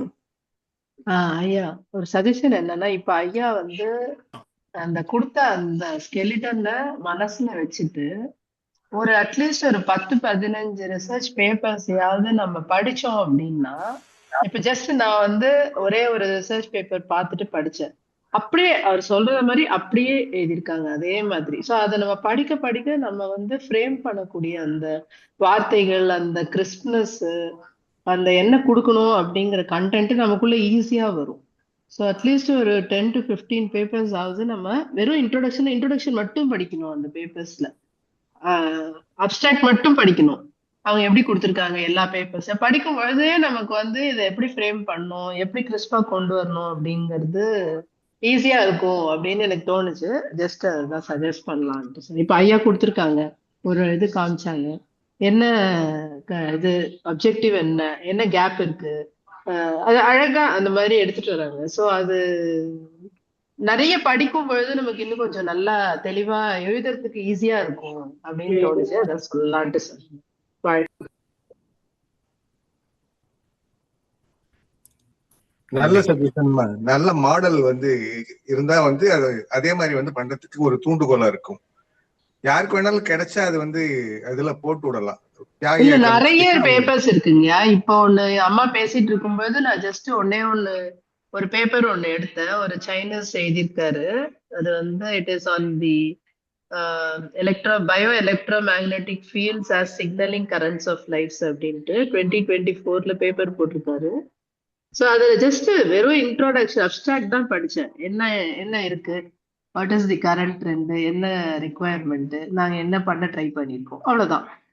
லைக் நல்ல கிறிஸ்பா இருந்தது. எனக்கு தோணுச்சு சரி அதுதான் சொல்லலாம். அந்த மாதிரி நிறைய பேப்பர்ஸ் இருக்கு இல்லையா, எல்லா பேப்பர்ஸையும் எடுத்தது நம்ம ரெலவெண்ட் பேப்பர்ஸே நம்ம எடுக்கிறோம். இப்ப ஐயா சொன்னாங்க சைட்டேஷன்ஸ் எடுக்கிறோம்னா அந்த சைட்டேஷன்ல நமக்கு தேவையான ஐட்டம் மட்டும் படிக்காம அதை எப்படி ப்ரெசென்ட் பண்ணியிருக்காங்க அப்படின்றதையும் நம்ம படிச்சோம் அப்படின்னா ஜஸ்ட் ஒரு பேரா இன்ட்ரோடக்ஷன் எழுதும்போது இன்ட்ரோடக்ஷன்ல ஒரு 10 பேப்பர்ஸ் எல்லா இதுல நிறைய அவைலபிளா இருக்குங்க பேப்பர்ஸ்லாம். எல்லாத்தையும் எடுத்து போட்டோ இருக்குங்க.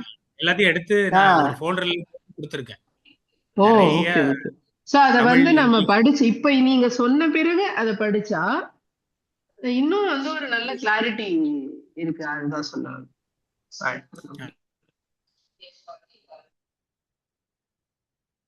தியாகு ஐயா வாழ்க வளமுடன். இது இந்த பிப்ரவரிக்கு சப்மிட் பண்ற பேப்பர்ஸ் ஆங்க ஐயா. இது இப்ப ப்ரிப்பேர் பண்றது பேப்பர்ஸ். ஆமாங்க, இப்ப ப்ரிப்பேர் பண்ற பேப்பர்ஸ் ஜேர்னலுக்கு பப்ளிஷ் பண்றதுங்க ஐயா. ஜேர்னல் பப்ளிகேஷன் அதுக்கு பிப்ரவரி லாஸ்டா எண்டா? பிப்ரவரி. ஆமா பிப்ரவரியில. ஏன்னா பிப்ரவரியில அந்த இதே பேப்பரை நமக்கு ஒரு வாய்ப்பு இருக்கு. இதே பேப்பரை நம்ம கான்ஃபரன்ஸ்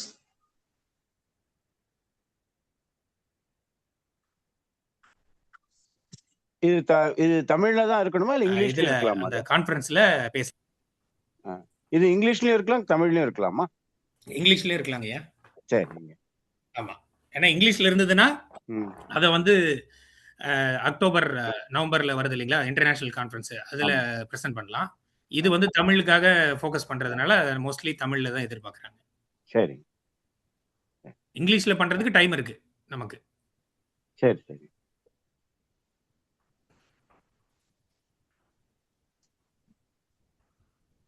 பேஜ் லிமிட்டேஷன் கிடையாது. பேஜ் லிமிட்டேஷன் 10 பேஜஸ்ங்க ஐயா.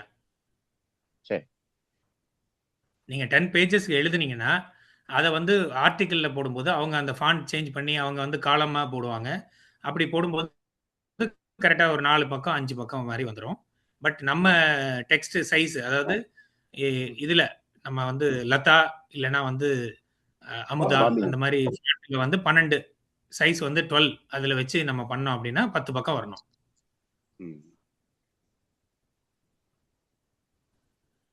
அதுதான் அது என்ன சொல்ல வந்தேன்னா, நான் ஒரு பிஹெச்டி ஸ்காலர்ஸ் பண்ணக்கூடிய ஆராய்ச்சிக்கும் நம்ம பண்ணக்கூடிய இந்த ஆர்டிக்கிளுக்கும் உள்ள வித்தியாசம், அதுதான் நான் சொல்ல வந்தேன். அது வித்தியாசம் என்ன அப்படின்னா, அவங்க முதல்ல ஒரு ரிசர்ச் ப்ரொபோசல் கொடுக்கணும். அதை அப்ரூவ் பண்ணதுக்கு அப்புறம் தான் அவங்க ரிசர்ச்சே ஸ்டார்ட் பண்ணுவாங்க.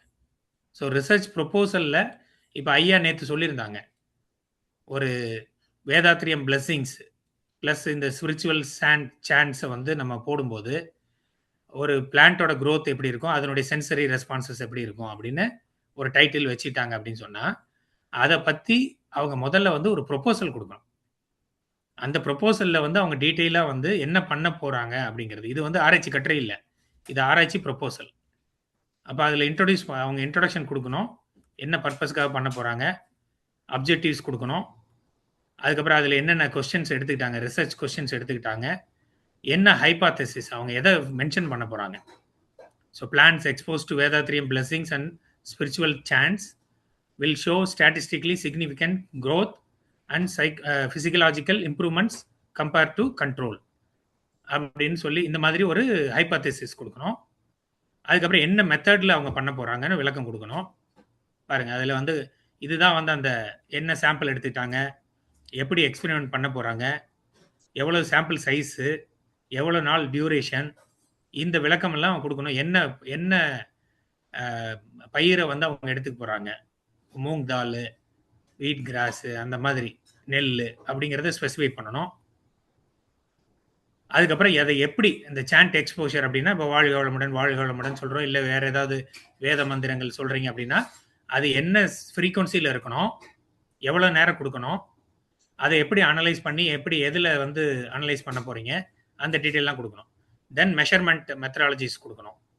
எப்படிலாம் மெஷர்மெண்ட் பண்ணுறோம், அதனுடைய பச்சையம் லெவலை இது பண்ணணும், அது ரூட்டினுடைய லென்த் அளந்து பார்க்கணும், சாயிலினுடைய ஈரத்தன்மை, அந்த நியூட்ரிஷன் எப்படி இருக்குன்னு பார்க்கணும். சென்சரி ரெஸ்பான்சஸ் இண்டிகேட்டர்ஸ் இருக்கு. என்வரன்மெண்டல் கண்ட்ரோல், எந்த இடத்துல பண்றோம், எப்படி ஹியூமிடிட்டி இருக்கு, அதை கொடுக்கணும். தென் எப்படி டேட்டாவை அனலைஸ் பண்ண போறீங்க, அந்த மெஷர்மெண்ட் மெத்தடாலஜி என்ன இருக்கு அப்படிங்கிறத கொடுக்கணும். என்ன அவுட்கம் இருக்குன்னு சொல்லணும். அப்புறம் அதில் ஏதாவது எத்திக்கல் கன்சிடரேஷன் இருக்கா, ஏதாவது உயிரினங்கள் பாதிக்கப்படுதா, அந்த மாதிரிலாம் கொடுக்கணும். டிரான்ஸ்பரன்சி, ரெஃபரன்ஸ் கொடுத்துட்டு அடுத்த ஸ்டெப் என்ன பண்ண போறோன்னு சொல்லணும். இதை தான் வந்து ஒரு நார்மலாக பிஹெச்டி ஸ்காலர்ஸ் வந்து ஒரு ரிசர்ச் பண்ணுறதுக்காக அப்ளை பண்ணும்போது இந்த மாதிரி ஒரு ப்ரொபோசல் ரெடி பண்ணி கொடுப்பாங்க. இந்த ப்ரொபோசல் தான் அங்கே போகும், காலேஜஸ்க்கோ இல்லை வந்து அந்த ஸ்பான்சர்ஸ்க்கோ போகும். ஏன்னா இது கிராண்ட் கமிஷனுக்கு போகும். அவங்க இதை பார்த்துட்டு இது யூனிக்காக இருக்கா, இதை வந்து அக்செப்டபுளாக இருக்கா அப்படின்னு சொல்லிட்டு அதை அக்செப்ட் பண்ணுவாங்க.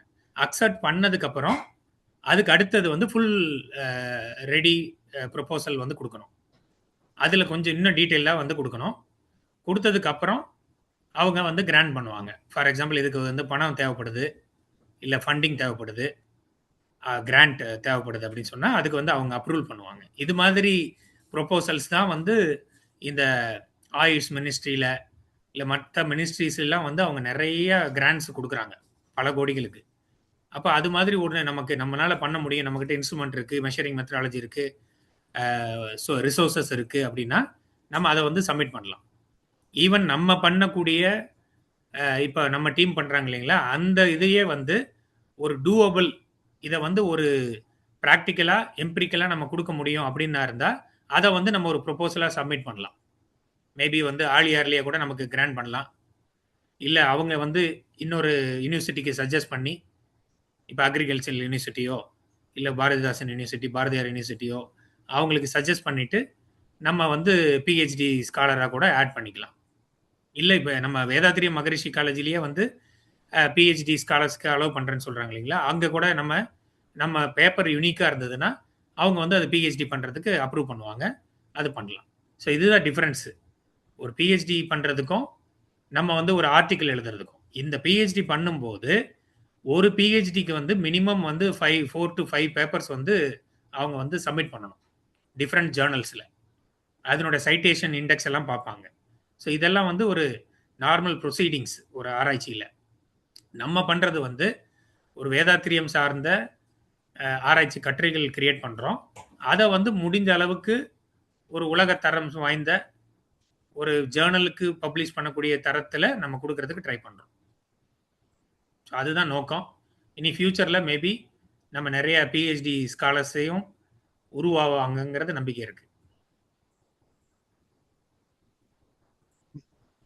நிச்சயமாங்க ஐயா.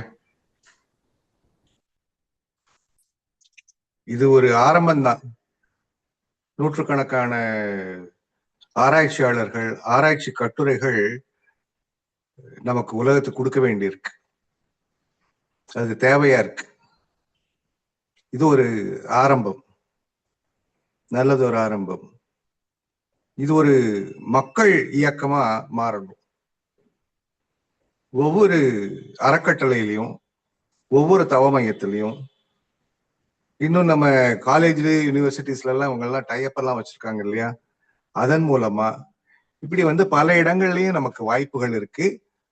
உலகளாவிய ஒரு முறையில போறதுக்கு வாய்ப்புகள் நிறைய இருக்கு. இப்போ அவங்க ஒரு பக்கம் தேடிக்கிட்டு இருக்கிறாங்க.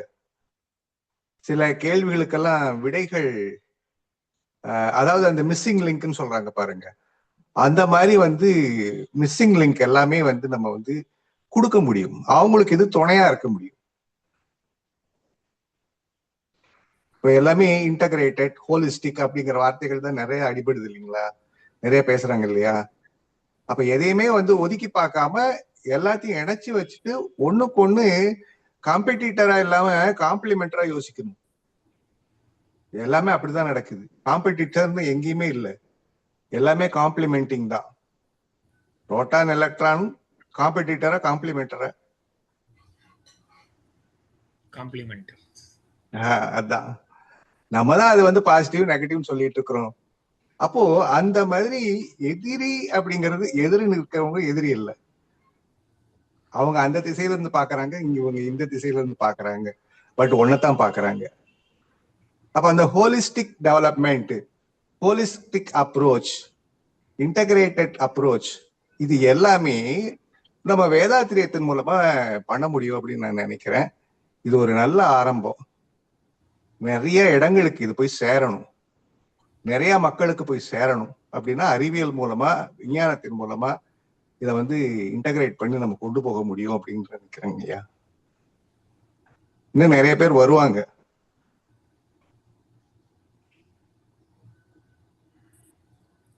வரவங்க எல்லாம் நல்லா தீவிரமா செய்வாங்க, உண்மையா செய்வாங்க. அது வந்து உலகத்துக்கே நன்மையா முடியும். உலகத்துக்கே நன்மையா முடியும் நினைச்சு அந்த எண்ணத்தோட செஞ்சாங்கன்னா நிஜமாலுமே உள்ள இருக்கக்கூடிய அந்த இரையாற்றல் வந்து வெளிக்காட்டும். சிஸ்டமேட்டிக் அப்ரோச் அது வந்து வேணும், அவ்வளவுதான். அது செஞ்சு கொடுக்கறதுக்கு நீங்க இருக்கிறீங்க. திங்க் பண்றதுக்கு அவங்க எல்லா அருமையான ஆராய்ச்சியாளர்கள்லாம் இருக்கிறாங்க, அவ்வளவுதான். எண்ணத்தை ஒழுங்குபடுத்தினால் எல்லாமே சாதிக்க முடியும். எண்ணியவெல்லாம் எண்ணியபடியே ஆகும், எண்ணத்தில் உறுதியும் ஒழுங்கும் அமைந்திடில். உறுதி அப்படிங்கிறது ஆழமான ஒரு உறுதி. ஒழுங்கு என்பது direction, force with direction. Force இருக்கு, பட் அதுக்கு ஒரு டைரக்ஷன் வேணுமே. ஃபோர்ஸ் வந்து ஆற்றல், டைரக்ஷன் அறிவு. ரெண்டு பிரிக்க முடியாது. அப்ப அந்த மாதிரி ரெண்டும் ஒண்ணு சேரும் போதுதான் இந்த சீர் இயக்கமே நடக்குது, பிரபஞ்ச இயக்கமே நடக்குது. அப்ப இறைத்தொழில இருந்து பிரபஞ்சம் வரைக்கும் எல்லாம் அதே மாதிரிதான் இருக்கு. அப்ப தன்னை இதற்காக ஈடுபடுத்திக் கொள்றவங்க, முயற்சி செய்யக்கூடியவங்க, ஆராய்ச்சி செய்யக்கூடியவங்க.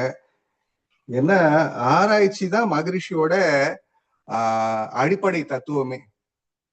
ரெண்டு விஷயங்கள் இருக்கு, ஒண்ணு உணர்ச்சி, இன்னொன்னு ஆராய்ச்சி. மனோ உணர்ச்சி வயப்படும் போது எமோஷன், ஈமோஷன், எனர்ஜி மோஷன், வேகம். அதுவே அமைதி நிலைக்கு வரும்போது, அடக்கம், அருள், அமர், அருள் வைக்கும் போது அது ஆராய்ச்சி. அப்போ அந்த அமைதி நிலைக்கு போகும்போது பல விஷயங்கள் புரிபடும்னு நேற்று நம்ம பேசின மாதிரி, அந்த அறிவு என்பதுதான் டைரக்ஷனை கொடுக்கும். கூர்த்தமடின்னு சொல்லுவாங்க, கூர்த்தமதி, ஷார்ப் மைண்ட். அந்த போக்கஸ் ஷார்ப்பா இருக்கும் போதுதான் உங்களுக்கு வந்து அவங்களால அதை வந்து பண்ண முடியும், செய்ய செய்ய வரும். ஏன்னா தவம் பண்றவங்களுக்கு ஆல்ரெடி வந்து உங்களுக்கு வந்து இந்த நுணுகி பார்க்கக்கூடிய தன்மை வந்திருக்கும். உயிர் மிக மிக சிறியது, அந்த அளவுக்கு நுணுக முடியுது. அப்போ அவங்களுக்கு வந்துடும். துரியம் இன்னும் ஒடுங்க முடியுது, அந்த அளவுக்கு வரும்.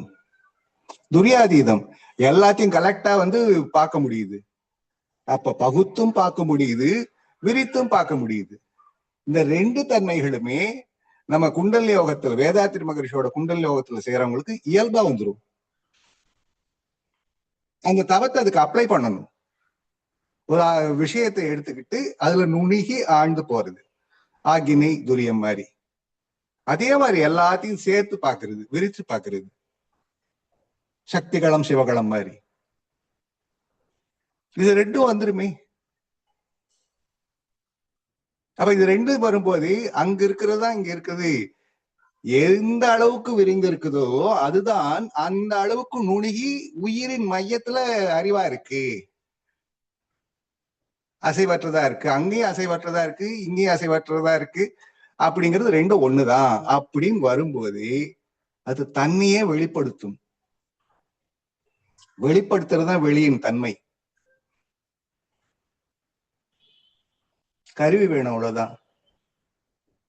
இப்ப பாத்தீங்கன்னா டிவி அலைகள், ரேடியோ அலைகள், நம்ம போன் பேசுறோமே அந்த அலைகள் எல்லாமே எல்லா இடத்துலயும் இருந்துகிட்டே இருக்கு. அவங்களை சுத்தி இருந்துகிட்டே இருக்கு. எவ்வளவு அலைகள் இருக்கு, கணக்கே இல்லையே. எத்தனை சேனல், எத்தனை போனு, எத்தனை ரேடியோ, அது இல்லாம இன்னும் வேவ்ஸ் எல்லாம் இருந்துகிட்டே தான் இருக்கு. ஆனா அதுக்கான கருவி இருந்தா அதை கரெக்டா டியூன் பண்ணிட்டா அதுல கேட்கற மாதிரி, பாக்குற மாதிரி, பேசுற மாதிரி, பயன்படுத்துற மாதிரி அந்த டியூனிங் மட்டும்தான் வேணும். அந்த டியூன் எப்படி டியூன் பண்றதுன்னா மைண்ட் டியூனிங் தான். அப்ப என்ன பண்ண முடியும்? அந்த ஃப்ரீக்குவன்சிக்கு போகணும் ஒண்ணு. அடுத்தது அந்த ஃப்ரீக்குவன்சில இருந்து மாறாம இருக்கணும். மனம் வந்து மாறிக்கிட்டே இருக்கும், அப்ப மாறாம இருக்கணும். அதுதான் உறுதி. அதுதான் உறுதி. எண்ணியவெல்லாம் எண்ணியபடியே ஆகும் அப்படின்னா அதுக்கு அந்த உறுதி அதிலே நிக்கிறது, அதிலே லயமாகிறது, அதிலேயே ஒன்றது, அந்த நினைப்பாவே இருக்கிறது. அதான் எய்ம். எய்ம்னாலே ஆல்வேஸ் இன் மைண்டுங்கிறது அர்த்தம். தூங்க விடாம பண்ணுன்னு சொல்லுவாங்க இல்லையா, அது. அப்ப அது என்ன வேலை செஞ்சிட்டு அது உள்ள ஓடிக்கிட்டே இருக்கும். இது எப்படி, இது எப்படி, இது எப்படி அப்படின்னு. அந்த மாதிரி வரும்போது உங்களுக்கு ஆட்டோமேட்டிக்கா எத்தனையோ விஷயங்கள் தேவையா இருக்கு இந்த உலகத்துக்கு. அது எல்லாமே வந்து இறைநிலையாவது கொடுக்கறதுக்கு தயாரா இருக்கு. ஏற்றுக்கொள்ளவும் வெளிப்படுத்தவும் தக்க கருவிகள் தான் தேவை, தக்க மனிதர்கள், அதாவது தக்க மனிதர்கள் தான் தேவை. விஞ்ஞானிகள் பல விதத்திலையும் ஆராய்ச்சி பண்றாங்க, கருவிகளை கொண்டு ஆராய்ச்சி பண்றாங்க, அதிலே லயமாகறாங்க. ஆனா நாம லயம் ஆகிட்டு ஆராய்ச்சி பண்ணும்போது இன்னும் சுலபமா கிடைக்கும். மகரிஷி சொல்லுவாங்க, விஞ்ஞானிகள் எல்லாம் இறைநிலைக்கு பக்கத்திலேயே இருக்கிறாங்க அப்படின்னு சொல்லுவாங்க. அவர்களுக்கு வந்து ரொம்ப சுலபமா இதெல்லாம் கிடைக்கும். பட் அந்த தவத்துக்கு அவங்க வரணும். தவத்துக்கு வந்தாங்கன்னா அவங்க இன்னும் வேகமாக சுலபமாக அவங்களால எல்லாத்தையும் உணர்ந்து கொள்ள முடியும். இப்ப நமக்கு உணர்வுல கிடைக்கும், ஐடியா கிடைக்கும், ஸ்பார்க் கிடைக்கும், ஒளி கிடைக்கும், மின்னல் போல வழிகாட்டும். அதை வந்து நம்ம கருத்தா மட்டும்தான் இப்போதைக்கு சொல்ல முடியுமே தவிர அதை வந்து ஆராய்ச்சி பண்ணி நிரூபிக்கிறதுக்கு நம்ம கிட்ட வழிகள் இல்லை. அவங்க அது ரெடியா இருக்கிறாங்க, நாம வந்து ஐடியா கொடுக்கறதுக்கு ரெடியா இருக்கிறோம். ரெண்டும் ஒண்ணு சேரும்போது உலகத்துல நிஜமாலுமே ஒரு அற்புதமான விஷயங்கள்லாம் நடக்க ஆரம்பிக்கும். அதனால அதை குற்றம் சொல்லவோ குறை சொல்லவோ கூடாது விஞ்ஞானத்தை. அவங்களும் இதை வந்து ஒரு கதையா கற்பனையா நினைக்காம ஏதோ சொல்றாங்க போல இருக்கே, நம்ம சொல்ற மாதிரியே இருக்கே, ஒத்து வரும் போல இருக்கே, நம்ம கேள்விக்கு அவங்க கிட்ட விடை இருக்கும் போல இருக்கே அப்படின்னு நினைக்கிற அளவுக்கு நாம வந்து அவங்கள அனுகரிக்கணும். கரம் கோத்தாடும் நாடகம்னு சொல்லுவாங்க பாருங்க, அந்த மாதிரி கரம் கோத்து கொள்ள வேண்டும். அப்படி இருந்ததுன்னா உண்மையிலுமே சிறப்பா நடக்கும். நம்ம கிட்ட அந்த மாதிரி வேதாத்திரத்துல அந்த மாதிரி ஸ்ட்ரக்சர்டா இருக்கு எல்லாமே. வெறும் யூகம் இல்லை, சிஸ்டமேட்டிக்கா இருக்கு எல்லாமே. எதுக்கப்புறம் எது ஏன் வருதுங்கிறதுக்கான கேள்விகளும் இருக்கு, அதுக்கான விடைகளும் இருக்கு. வெறும் தத்துவமா இல்ல, விஞ்ஞான விளக்கமா இருக்கு. அப்ப இத வந்து மிக மிக மிக இன்னொன்னு பாத்தீங்கன்னா வேதாத்திரியம் வந்து பாத்தீங்கன்னா அப்ளைடு சயின்ஸ், ஃபண்டமெண்டல் சயின்ஸ் மட்டும் இல்ல, it is also applied science. இறைநிலையின் விஞ்ஞானம், விண்ணின் விஞ்ஞானம், காந்தத்தின் விஞ்ஞானம். அத சரியான முறையில மகரிஷி எந்த நிலையில இருந்து சொன்னாங்களோ அதை புரிஞ்சுக்கிட்டோம் அப்படின்னு வச்சுங்களேன், எவ்வளவோ அற்புதமான விஷயங்கள்லாம் உலகத்துல நடக்க ஆரம்பிச்சிடும்.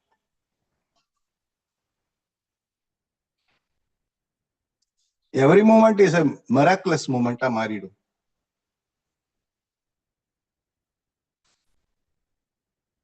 இறைநிலையின் பிரதிநிதிகளா ஒவ்வொரு மனிதர்களும் மாறிடுவாங்க. பேராற்றலின் பிம்பங்களா மாறிடுவாங்க.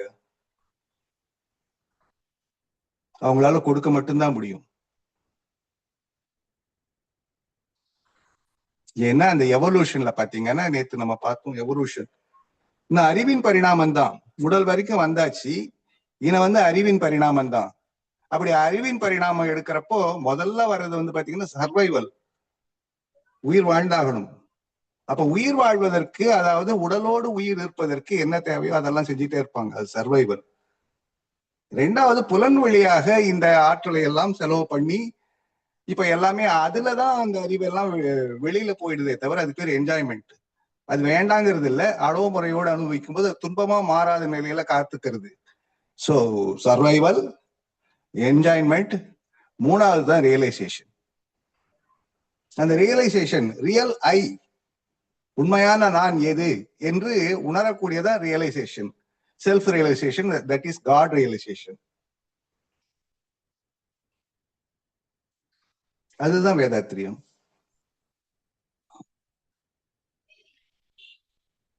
சரிங்களா?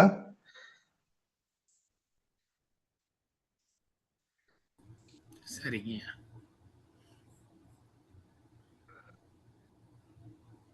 அதனால எல்லாருக்குமே வாய்ப்பு இருக்கு. மனவளக்கலையில் இருக்கு எல்லாருக்குமே வாய்ப்பு இருக்கு. இந்த 25 பேர், 30 பேர், 50 பேர், 100 பேர் இல்ல, எல்லாருக்கும் வாய்ப்பு இருக்கு. இது ஒரு மிகப்பெரிய மக்கள் இயக்கமா மாறக்கூடிய அளவுக்கு வாய்ப்புகள் இருக்கு. ஸ்ப்ரெட் த குட்னு சொல்லுவாங்க. Spread the good. நாம மட்டும் செய்யலாமா இல்ல எல்லாரையும் செய்ய வைக்கலாமா? நடந்து போனா நாம மட்டும்தான் போவோம். அதுவே ஒரு கார் 2 வீலர்ல போனா 2 பேரை கூட்டு போக முடியும். நீங்களும் இன்னொருத்தர் பின்னாடி ஒண்ணு. காருன்னா 5 பேர் போக முடியும். அதே நீங்க பஸ் ஓட்டுறீங்கன்னு வச்சுங்க 50 பேர் கூட்டு போக முடியும். ட்ரெயின்னா 1000 பேரை கூட்டு போக முடியும். It's a training.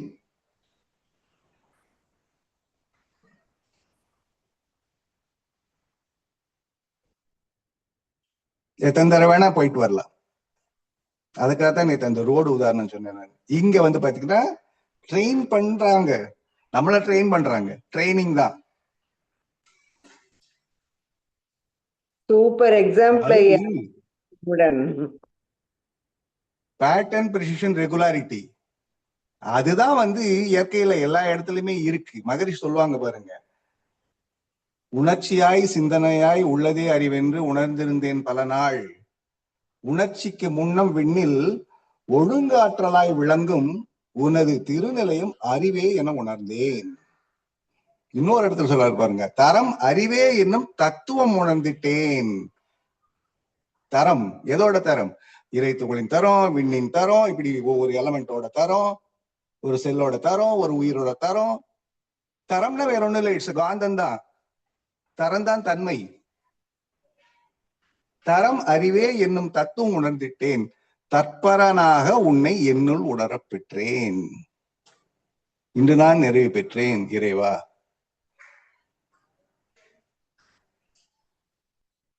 அப்போ நிறைவாகவே இருந்துகிட்டு அத செயலுக்கு காட்டணும் இல்லையா? 10 அடியா 10 குழி வெட்டுறதுக்கு ஒரே இடத்துல அந்த 10 குழியோட ஆழத்தை வெட்டிட்டீங்கன்னு வச்சுங்க, தண்ணி வந்துடும். 100 அடி. 100 அடியில கிணறு வெட்டுறது ஒரே ஒருத்தர் தான். அவரா தண்ணி அந்த குடிக்க போறாரு? அவர் மட்டுமா குடிக்க போறாரு?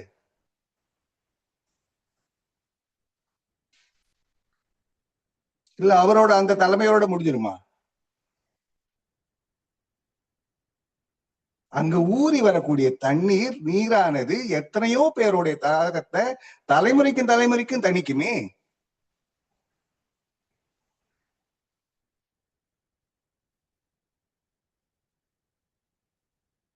அதுதான் ஆழமா போகணும்னு சொல்றது.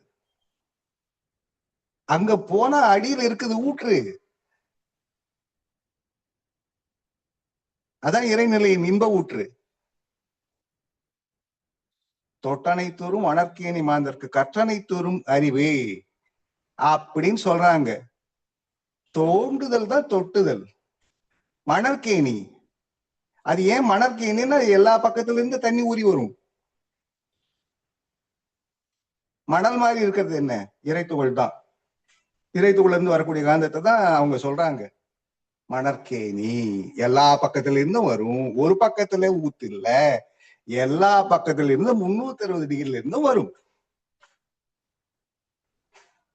கோள வடிவத்துல. ஒரு பக்கமா இருக்குது இறைநிலை.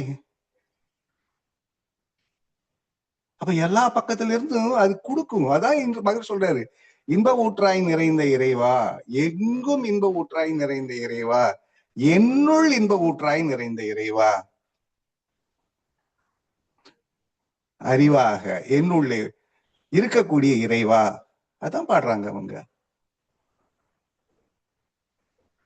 அப்படி ஊறி வரக்கூடிய நீரை, அறிவு தாகத்தை, அமுத சுரபியை நாம மட்டுமா எல்லாருக்கும் பயன்படுத்த முடியும் இல்லையா? இதைத்தான் விவேகானந்தர் சொல்றாரு இல்லைங்களா, மனிதனுக்குள் ஆல்ரெடி இருக்கக்கூடிய பூரணத்தை தெரிந்து கொள்வதற்கு பேர் தான் கல்வி. கல்லுதல் தான் தோண்டுதல் தான், அதான் கற்றல். அப்படி கற்றல் இருந்தால் ரெண்டாவது ஒண்ணு இருக்கு, அது பேர் கடைபிடித்தல். கடைனா இறைநிலை. அப்ப தோண்டிக்கிட்டே போனீங்கன்னா ரெண்டாவது நடக்கக்கூடியதுன்னா கடைபிடித்தல். இறையை பிடிச்சிருவோம். அடுத்தது இதே மாதிரிதான் எல்லாருக்கும் கொடுங்க, கற்பித்தல். கற்றல், கடைபிடித்தல், கற்பித்தல். இப்ப சொன்னாங்க இல்லையா மாடல், இந்த மாடல் என்ன, அது எல்லாம் 10 பார்த்தா அதே மாதிரி இருக்குதுங்க. அப்ப ரோல் மாடல் நமக்கு தியாகராஜன் ஐயா தான், மகர்ஷி தான். ஒரு ஸ்ட்ரக்சர் அமைச்சிட்டாங்க மகரிஷி. இது இப்படித்தான் நடக்கணும், இப்படித்தான் செய்யணும் அப்படிங்கிறது. அது யாருமே மாறவோ மீறவோ முடியாது, மாறவும் கூடாது. அதே மாதிரி சிஸ்டமேட்டிக்கா ப்ரொசீஜர் படி எல்லாம் பண்ணா ஆர்டர் ஆஃப் ஃபங்க்ஷன் அங்க வந்துருச்சுன்னா அங்க தப்பு எப்படி நடக்க முடியும்?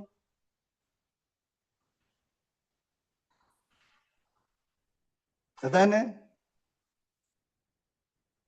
அப்போ அறிவையும் ஆற்றலையும் ஒழுங்குபடுத்தி எண்ணம் சொல் செயலை சீரமைத்து நாம் என்ன செய்ய முடியும், நம்மால என்ன செய்ய முடியும் அப்படின்னு பார்த்து செய்யும் போது யாரால எது செய்ய முடியாது?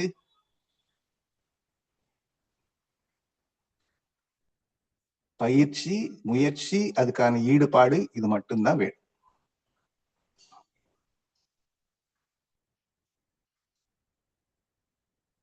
அப்போ அது பழைய காலத்துல சொல்லி வைப்பாங்க பாருங்க, இந்த கல்லு எல்லாம் பாரம் எல்லாம் தூக்கிட்டு போவாங்க. அது கல்லை வச்சாங்கன்னா, அது சுமைதாங்கி கல் வச்சாங்கன்னா நல்லதுன்னு சொல்லுவாங்க. அப்புறம் தண்ணி தொட்டி செஞ்சு வச்சா நல்லதுன்னு சொல்லுவாங்க.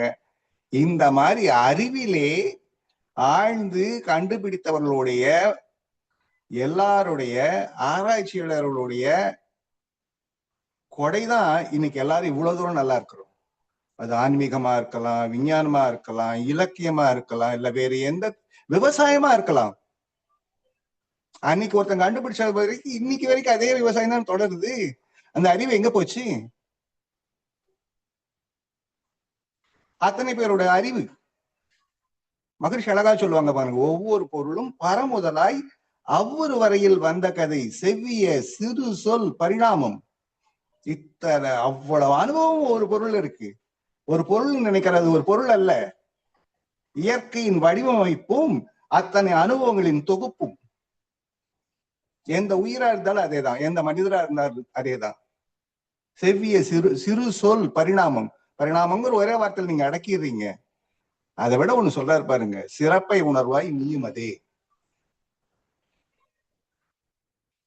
சிறப்பை உணர்வாய் நீயும் அதே. பிறப்புக்கும் எல்லா உயிருக்கும் எல்லாரும் ஒரே மாதிரிதான் பிறக்கிறோம். சிறப்பு ஒவ்வா செய்தொழில் வேற்றுமையான். நீங்க என்ன செய்றீங்களோ அது மட்டும்தான் வித்தியாசம், மற்றபடி எல்லாரும் ஒண்ணுதான். அப்ப சிறப்பா செஞ்ச சிறப்பு வரும். சிறப்பு என்ன? எல்லாரும் மாதிரியும் வெளியில மட்டும் பண்ணிக்கிட்டு இருக்கிறோமா, இல்ல ஆராய்ச்சிக்காக உள்ள திரும்பி நம்ம பாக்குறோமா? அதான் சிறப்பு. பிறப்பு ஒண்ணுதான், எல்லாருக்கும் ஒண்ணுதான், யாருக்கு வித்தியாசமே இல்லை. சிறப்பு ஒவ்வா செய்தொழில் வேற்றுமையான். செய்தொழில்னா அது வினைத்தொகை. செய்த தொழில், செய்கின்ற தொழில், செய்யும் தொழில், 3 காலத்துக்கு ஒத்து வருது இது. அப்படின்னா என்ன அர்த்தங்க? தொடர்ந்து செஞ்சுக்கிட்டே இருக்கணும், ஒரு நாள் செஞ்சுட்டு விடுறது இல்லை. அப்படி தொடர்ந்து செய்யும் போது வேண்டிய சிறப்பெல்லாம் கிடைக்கும் அப்படிங்கறதான் வள்ளுவர் சொல்றாரு. சரிங்களா? வாழ்க வளமுடன் ஐயா. வாழ்க வளமுடன். கொஞ்சம் உடம்பு டயர்டா இருக்குதுங்க, இருமல் சளி ஓவரா பிடிச்சிக்கிச்சுங்க, ரெஸ்ட் எடுக்கலாம்னு நினைக்கிறேன். வாழ்க வளமுடன். ரொம்ப நன்றிங்க ஐயா, நன்றிங்க ஐயா, வாழ்த்துக்கள். வாழ்க வளமுடன், வாழ்க வளமுடன், வாழ்க வளமுடன். வளமுடன். வாழ்க.